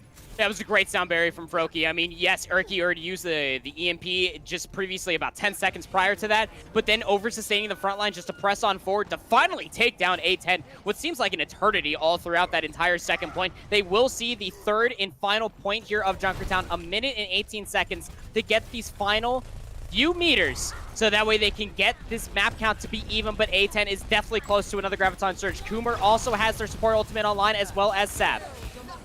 Well, it's going to be Sab that starts things off here. Nice balance there between trying to burn down some opponents and keep the rest of his team alive. A10 with the high charge, gets the pick on a Theo. Kelsa frees once more. A10 with the second. Sab pouring everything into keeping Hades alive on that one. Comes out with the hammer still swinging. A10 throws in the grab, and that's going to be Froki down. Alex hacked. Alex sent back to spawn. 40 seconds on the card, and still a shatter to play with for Shoes Money Crew. One more fight here. And if you don't win this fight, then you're not going to be able to work your progress for a last in total fight. But Hades, look at the Earth Shatter. They have it online. Urki has been comboing that with their EMP. It's a 10% shy from theirs. Froki, nowhere near the sound barrier. This is going to be tough because Alex does have their EMP online, but Coomer has been doing a better job on defense to not get hit by this, but they've been able to counter it time and time again on this defense for SMC. I think if a Shoes Money Crew here, you maybe back up a little bit, wait for the Death Blossom to come through here as well, so you've got that wham bam, thank you man, slammer of a combo to throw at Vox Nihili. They're online now, the Shatter's out, the EMP over the top. All that's missing is going to be Fees with the Death Blossom. He will get hacked to the EMP, standby from Kumba, keeps him alive through that. He's going to hold on to it for now. NKZ is demech, there's nothing there to eat up this Death Blossom. It's the spin to win you love to see. Diamanic and NKZ down for the count. Froki hacked out. Last tag in from Alex, but there ain't nothing doing on that one, my friend. And Vox Nihili stop short on Junkertown to put Shoes Money Crew at match point. That was a fantastic defense coming out from SMC. It just all the way from A10 starting off that opening engagement and being able to live throughout the entirety of that. I'm pretty sure that they only had like maybe 3 deaths on the defensive side for Shoes Money Crew. Just about 2, if not like 3 deaths. It was just the A10 show for the defensive side of Shoes Money Crew. They're building up Graviton so quickly. They got 60% of that charge through their first Graviton Surge within the first 20 seconds of that opening defense. You can't shut down A10. You're always going to see that Graviton Surge online, and they played it so wonderfully. Comparatively, the only slip-up that we saw was all the way back on Control Center of Lijiang Tower, the first stage of the first map. Just wonderfully played from them. And Vox Nihili, I mean, especially for Pingu, is trying to put on their best Zagreus impression and taking down Hades continuously. is always trying to lock down that damage, but it's just not enough, especially when Hades is just the only target that you're dumpstering all of these resources in. A10 just backs away, is able to get those projected and self barriers online just to reinitiate the fight with Urki and Fees layering in the damage. It feels a little bit like that old meme of like, what if you wanted to go to heaven, but A10 said, no, I have Graviton Surge, because like every time they turn the corner, A10 miraculously has this like one of the slowest charging ultimates in the game, even after all these years. has it more or less on cooldown. Like, how do you beat that? How do you beat that when you've got a diva that is just being turned into ult charge for A10 every time? It's such a high risk, low reward, and you want it to be a low risk, high reward play. Exactly. I mean, you want the diva to be able to just hang out in the back line, defense matrix the Reinhardt in to not get hit with a payload of damage from the from the Reaper, or in the back line to help out them stay alive from the SMG from Urki on that Sombra. But that's just not the case. I mean, I think you got to drop the diva here. You got to try to go Zarya for Zarya, and that's a call out that you brought in before we even hopped into Junkertown, that we saw the diva towards the end of Lijiang Tower. It didn't work. What it did work, though, is just for A10's Graviton Surge charge, it's just able to gobble up that diva's mech all the way just fast as all get out. And even after they used the Graviton Surge, they immediately just focused down all the rest of the targets, whether it was Theomatic, the main tank, or maybe you ended up having the diva left alive. They just turned into ult charge, and A10 was able to walk away with about 60%, if not plus that, for the next Graviton Surge. I feel like we have been talking an awful lot about A10 because he's been turning in the kill feed quite a lot, but I feel like the unfortunate side of this is like the Shoes Mini crew are a lot of times winning fights because they have these Graviton Surges, whereas for Vox Nihili, they're typically winning fights because they've got EMPs from Alex, and he's so much better at typically hitting Kumba. But the value from the EMP and the value from the Grav just don't seem to quite match up here. So Alex is trying his darndest here to make stuff happen with the EMP, but it's just never quite enough to compete with the damage and the control that A10 is bringing to the fights. Yeah, and this isn't Sombra Goats anymore. This isn't the 3-2-1 of metas yesterday's past, to where you do have the Graviton Surge with the self-destruct and the EMP to come through. There's nothing to lock these members in place. You can try to go for the Urge Shatter, but it's just very difficult against the current meta that we are playing in, Phil, to be able to find value with the self-destruct to couple along with the EMP. You're mostly looking for Theomatic to get that along with the Urge Shatter instead. But it's just, it's again, easier said than done. Yes, you should be able to win fights off of just the EMP alone, but not when you have members like Coomer just taking the easiest adjustment of them all, even from the attack phase from SMC towards the defense, to just simply don't get hit by the EMP forehead. and they do just that. They just pull themselves back ever so slightly, wait for the EMP to come through, and then they just are able to counter it cleanly. So we move over to Temple of Anubis. On defense will be Vox Nihili, and they're staying on the diva. Pingu goes over to a very trusted pick in the Mei, but there's a lot of things that are missing, and that's mostly just backline damage. What's your win condition here? It's mostly looking at the self-destruct and the Blizzard. Couple things with the Blizzard would be the best thought here for the defensive side, but the attackers of Shoes Money crew, don't fix what ain't broke. Sombra, Reaper, A10 on the Zarya, Hades on the Reinhardt, and Sab with this Moira along with Kumber on the Lucio. A10 went for a little bit of a trick shot there up onto the nose of the Anubis statue, instead of brought back down to earth. But he is going to look to pick up the pincer here. We'll find the hack onto NKZ, and look at the focus as the hack comes through. Everybody swarms onto NKZ to try and get the D-Mech. Instead, Kumba overstays his welcome, and it's Kumbaya back to spawn for you. It's a 5v6, and SMC are trapped for now. Yeah, they are in fact trapped, so they're going to have to wait for the full-on regroup. And well, this is actually a pretty good opportunity for Urki. You saw them move their way towards the dark side of the map, potentially, so that way they can put themselves to poke and prod and work their way up towards that charge. But it looks like SMC don't care. They're going to drop down to the point anyway. They're going to get a tick for free here. No real contest from Vox Nihili. A little bit slow to the point. They were dealing with a backline threat that wasn't so much of a threat as it was a distraction. And now Shoes Money crew once more are able to play in the defensive position. But with A10 down, not able to protect Hades, they might be slightly on the back foot here. But A10 is still up. He's awake, and he is lasering fools from the high ground, installed like some high-powered military defense installation. He just took that fight for himself. He gets the kill last second on NKC. This guy's a monster. This should not be allowed. Just absolutely filthy play coming through from A10. I mean, yes, Nat, you found the sleep dart onto A10 up top. You were able to focus down Hades. That was the right call. But if you can't somehow explode onto the other targets within those 4 or 5 seconds that the target is asleep of A10, well, then it's just going to be, GG's all around, all the way on that first point. Because like you said, I mean, A10, it's like an AC-130 up there just lasering down targets. Just very tough scenes. And what do they have, Phil? They got the Graviton Surge online. Oh, the EMP is going to stop a lot of that damage coming through just yet from the ultimates that are on board. But the EMP fades, and it's going to allow Pingu to get that Blizzard off and on to the point, lock it up a little bit. They lose Nat, but Kumba is now down as well. Shoes Money Crew, they realize they're not really in this anymore, and they back out, and that cost them a lot, and it got them zilch. Double support ultimates out, plus the Blizzard from Vox Nihili, not online. So you gave up 2 tank ultimates, but there's no EMP to be concerned with on the defensive side, so you can use the sound barrier aggressively, but Pingu finds a nice little icicle. Man, I feel like that was just Shoes Money Crew getting a little bit too cocky. They thought they had it done, and the things that came out didn't come out in quite the right order, in quite the right place. And it's a hold for Vox, and it generates them just a stonking amount of ult charge. A10, they've learned. Don't let A10 escape with any charge. Just take him out every time. Yeah, for real. Just don't let them escape.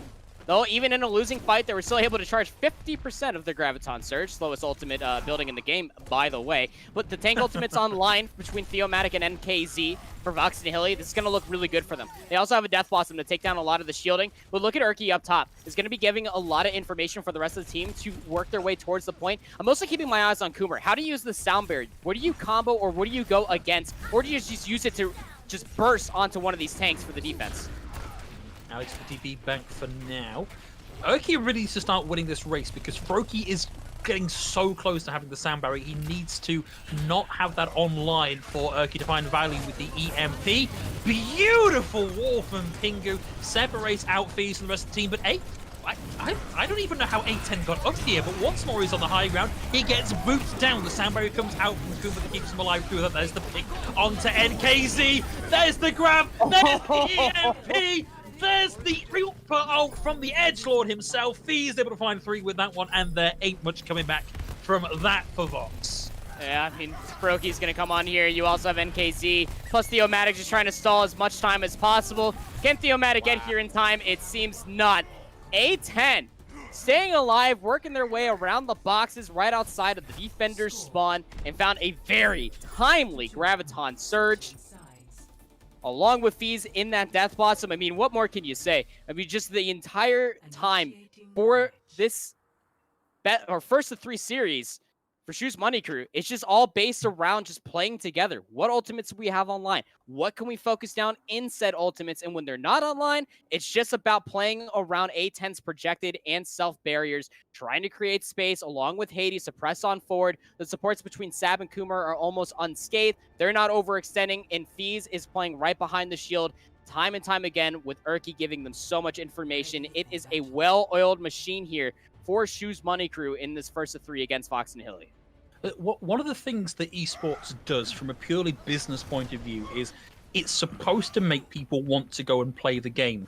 And watching A10 Zarya makes me want to get up from my desk and go away and go play some Zarya myself, because this guy is making it look like the most impactful, most fun hero to play in the world. And it's his turn on the defense now, and Vox Nihili have to find an answer right this second. They've got to come out the gate with something to counter him, because right now they are looking a little bit lost. Yeah, I mean, A10, all the way back when they played in NA for Phase 2, Second Wind, they have always just had a very strong Zarya, and it's always been like that too. Everyone looks at A10, what a strong Zarya player they had. Even talking to Kasaurus, now the strategic coach for San Francisco Shock, had told me quite some time ago to look out for A10 Zarya because it is that devastating. But for the offense for Vox Nihili, they're looking for the same win condition here. They do have Pingu on the Mei, and they're looking to explode onto the defense. Okay, nice aggressive. They spot the high ground threat that is A10, who's already 1/5 the way to that ultimate. Already 1/3 and climbing. Pingu looking for a freeze down onto Hades. Can't quite find it. Instead, the hack comes through onto Theo, and suddenly he loses that barrier from which to work behind. Is the rotation now coming out from Vox Nihili? They want to slowly rotate down towards the point. A10 is down. This is now catastrophic for Shoes Money Crew. Vox Nihili finally gets something done with this one. Hades down, Kumba down. It's over incredibly quick for Shoes Money. Yeah, so somewhere in the world right now, Samito is cringing to that double kill that just came through because of the Moira orb, but still, nevertheless, you still have a very good condition set in stone there. They immediately take down 2, and you pull the Coalescence from Nat. That was the only ultimate that they used. So you're about to have tank ultimates in this next fight. Pingu is just 30% shy to a Blizzard. Froakie is about to have the sound barrier, is somehow beating the charge rate of Erky on the Sombra, and Erky has to be aware of this. As you see, Vox Nihili are working their way through Dark. They don't want to give too much time to the setup of Shoes Money Crew. I'm looking at Hades here to be the difference maker. Has the Shatter ready to go. Has won out these mind games against Theomatic a couple of times in a row. If he can make that happen here, it's an easy defense. Erky is closing in on having that EMP. Gets the hack. It's free range for Hades with the hammer. Swings it down. Knocks him to the ground. Finds the charge. Will get a little bit of freezer burn on the way out. But boy, you can't argue with that as a combo, can you? No, that's textbook right there. You don't have the EMP to go along with the Earth Shatter. So what do you do for Erky? You put yourself in a corner, just crouch on down, you wait for Theomatic to press on forward, and you just hack him all to oblivion. Great Earth Shatter combo with a simple hack. So now Erky has the EMP online. A10 has the Grav online. Coomer has a sound barrier, can go against Pingu with this Blizzard. But Froki, again, you gotta be aware of this EMP from Erky. Don't get hit by this if you want to try to quit yourself on this point. A10 gives him the info, sees him coming up the left-hand side from his unusual vantage point on the high ground. He's not got much charge. EMP is going to come through. Hits 2. Grab for good measure.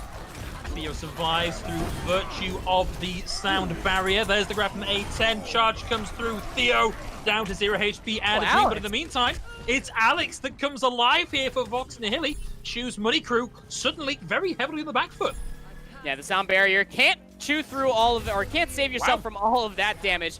3 minutes and 11 seconds, just a simple single team fight came through the Blizzard, the Death Blossom. The Earth Shatter was sidestepped before they were put into the grab from A10 by Theomatic, and then you also had NKZ with their own Graviton Surge once the sound barrier was already out. Every single member started getting whittled on down, and they were also split, keep in mind you. A10 and FaZe were still up on the high ground, so they tried to go into the backline versus Nat and Froki along with Pingu, and they immediately just get dispersed and blown up. You said it yourself, Phil. A10 didn't have that much charge. They couldn't burst through targets like what we saw in Junkertown, so they got dealt with pretty quickly. Their damage was not sufficient enough.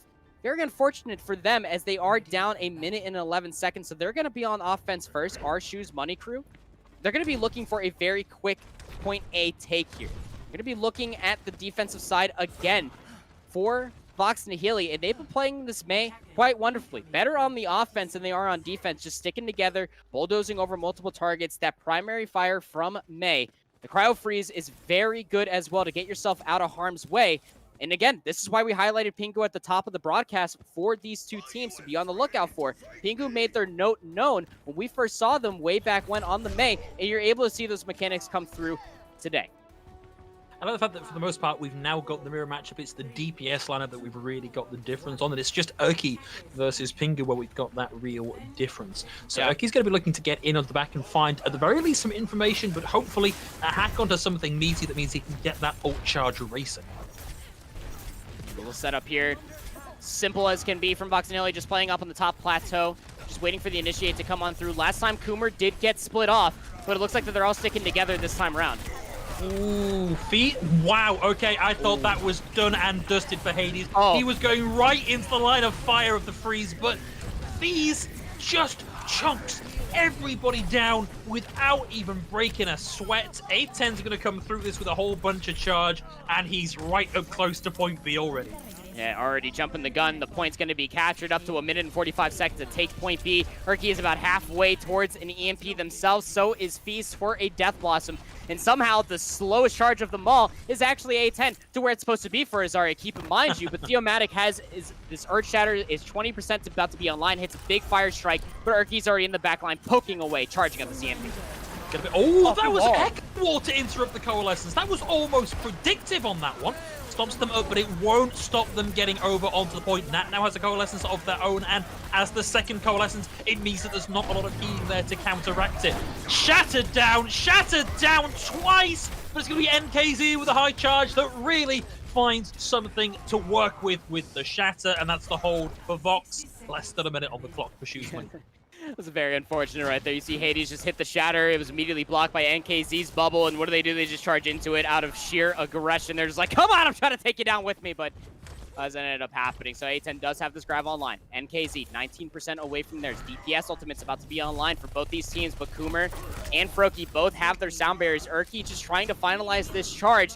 A good EMP would put Shoes Money Crew on this point. You got 30 seconds left, and because of how far the spawn is for the attacker side, you got to make this attack stick. This is going to be the last one, except for maybe a long staggered fight with speed heroes coming in from the offense, but this is the last good, solid chance of getting the team wipe and getting some progress on the point. Erky sets things up in the back, wants to get right into the middle of them. Beautifully comboed there. Feast takes out Nat as the hack comes through. That's a lot of your bulk healing taken down. Graviton Surge out now as well. Kumba and Froki both use their sound barriers, but the focus fire is here for Shoes Money Crew. A10 bops his way back out with his own secondary fire. There's no cap gain just yet for Shoes Money Crew, but they've got a lot of damage on their side. And at this rate, A10 is going to get another charge just on the recon test coming through. Thematic focus down. Did find Kumba. Still no permanent progress on the point yet for Shoes Money Crew. There's the first tick. It's now no longer a draw at the end of this round. Coming back in, there's the Death Blossom from Alex, immediately taken out by Hades. Shatter in as well. Vox Nihili surge back onto the point, and they stop Shoes Money Crew in their tracks. This is now going to be our next final run through Anubis. There's no chance of a draw here. 3 ticks of progress. 76.3% going over for Shoes Money Crew on point B of Temple of Anubis. They want to close this out here and now in this first to 3. They don't want to see a 4th map against Vox Nihili, but Vox Nihili, they definitely have the tools to keep themselves going in this first 3 series, Phil. And even in that recon test, they looked very good. But just to break all that down in that last fight, you ended up using that sound barrier, yes, from Froki to stop the EMP from really on sticking through, but A10 was just working up that charge through and through. And immediately when that Graviton Surge came out, they just bursted through so many targets. It was a good job from them, but losing Coomer to that charge from Theomatic means that there was a little less sustained. Yes, Sab on the Moira can output a lot of healing, but you're gonna lose that healing sooner rather than being able to build it back up if you're not switching in between your primary and alternate fires as a Moira player and had to go into overdrive mode. It was a very tough spot to be in. But now you find yourselves in this spot. A good, strong defense here, even on point A, so that way you can bring it on down to even a minute or so. For point B, Shoes Money Crew have themselves a very clear-cut condition to how they're wanting to play this, and it's Erky on the Mei. Going to go for a full-on mirror matchup here, Phil, looking for the displacement, and you got to scout this out if you are Pingu. We are building walls against each other now, and it's whoever gets the better wall and who can initiate on each other's Reinhardt is going to come out on top of the fight. I don't know, man. Building walls between us. I feel like we should be building bridges between us, coming together as a community, but that's not what we've got on the cards. Hades, with a ridiculous amount of early ult charge, found a big fire strike on the way through. Erky playing back here, going to use the wall to try and split a couple of people off, but instead gets walled himself. Has now bridged that particular wall, ready to separate himself, but falls down.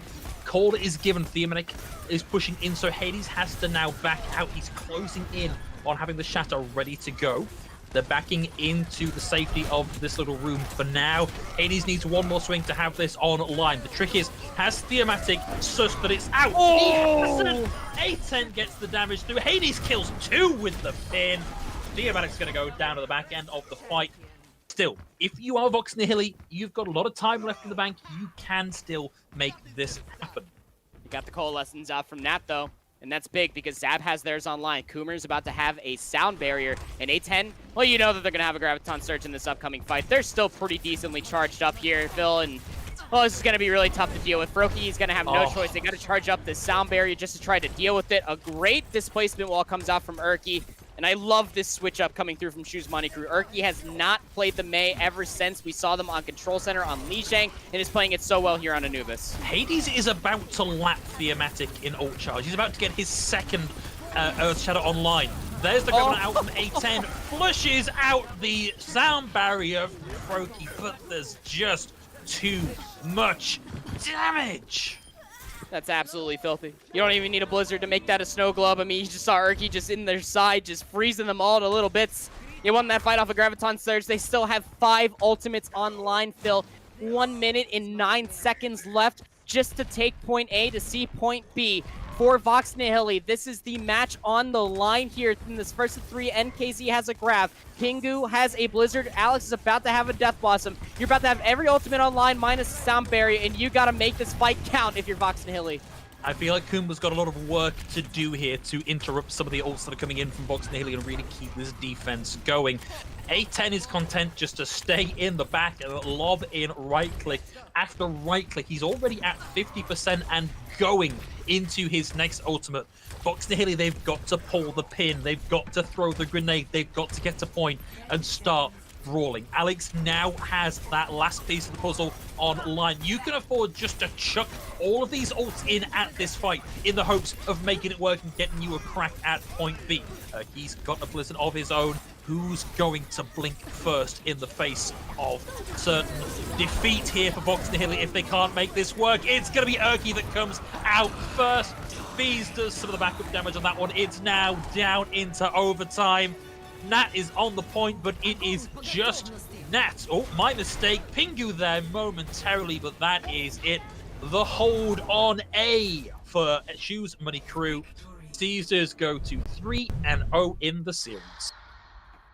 Oh, man. You know, it's funny because we were sitting here talking about NKZ on the Diva and how you should go against all odds and just play the Zarya instead to go against A10. Phil, that was the one time that you wish you had a Diva. Yeah. Just to try to shut down the Blizzard. Poor Snowball came out to play, and it was the final nail in the coffin. Just so well played from Shoes Money Crew. Ever since off of just losing that simple few fights off of Lijiang Tower, take a few adjustments away. A10 can't play that aggressively. They're gonna get punished. So what does A10 do? All right, it's fine. I'm just gonna hang back, play on the high ground, give you a projected barrier here. I'm gonna self-barrier myself here. I'm just gonna laser down all these targets, be able to build a graviton surge in about 45 seconds. Cool. GG's. That's it. It's still without you can't, you know, just only talk about A10. I mean, Coomer also took a really good adjustment to their play as well to not get hit with a continuous amount of EMPs. That was on the second stage of Junkertown when they were playing on defense. But then you were also looking at Sap to be able to play on the opposing side for the Moira, keeping A10 pocketed, along with Hades that was always being able to grind and carve their way to create so much space for Erky and Fees to find themselves on top of the entire series. It was a heck of a series, and you know we kind of need to draw a line under that one and move on to the next portion of the broadcast, which will be perennial interviewee for Shoes Money Crew, Fees himself, our Reaper player today for Shoes Money Crew, coming in for the interview. Fees, welcome back to yet another interview. How's it going? I'm good. How about you, man? Yeah, we're doing good. We enjoyed that match quite a lot, didn't we, Andy?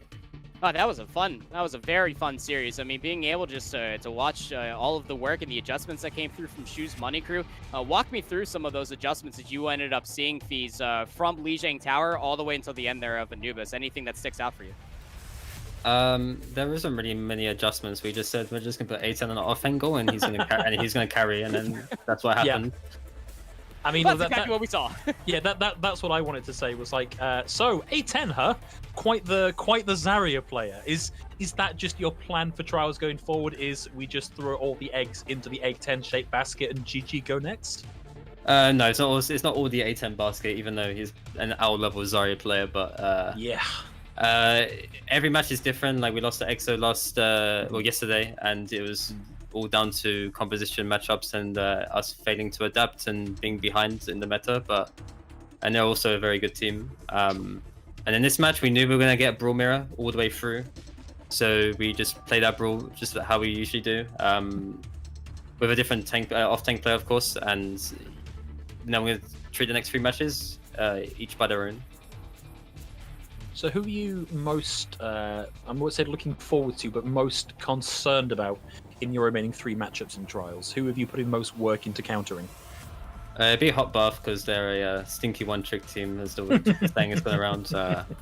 We beat Hot Bath 4 different times already for like the past month, so we expect to win. But with any one-trick team, it's always losable. They're always going to put up weird stuff, and so we're going to be prepared and focused, and we'll be fine.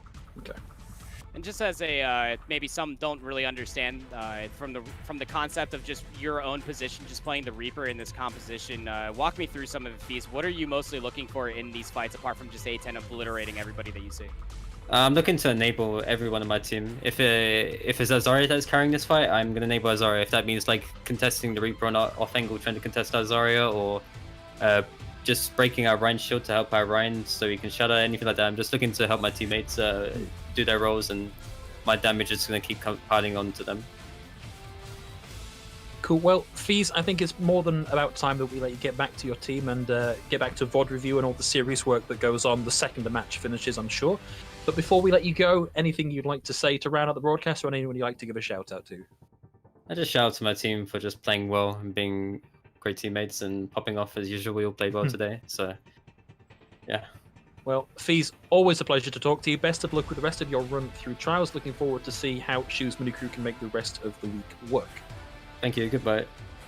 And for everybody else watching, thank you very much for tuning in, but I'm sad to say that is all that we've got time for today. But don't worry, there's plenty more Trials action coming your way over the next few days, brought to you by Monkey Bubble. So it won't be the last you see of myself, Proper, and all the other casters here at Monkey Bubble and Reflash. Andy, we're about ready to go. Anything you'd like to say to round out the broadcast? There's a lot of interesting teams to play throughout this entirety of the groups. I mean, between Angry Titans being in Group A, Morning Stars is over there. You also have YA playing in Group A. Group B is also just completely opened up wide too with Ex Oblivione, Vox Nihili, and Shoes Money Crew. The race is certainly on. Who's going to be making it Contenders? This is a very, very fun iteration of Trials through October. It is worth noting, of course, that there are 2 streams ongoing at the minute, and I don't think the one that's ongoing on the other half of the stream was quite such a quick 3-0. So if you are still jonesing for a little more Overwatch Trials action, Ad Astra Perispera, there we go, are currently playing Angry Titans over on the other channel right now. So go tune in, because, guys, I'm sure that's going to be a heck of a match to watch. But from myself, from Andy, and from all the rest of the staff here on this channel, we're going to call it and throw you over to the next game. Good night and take care.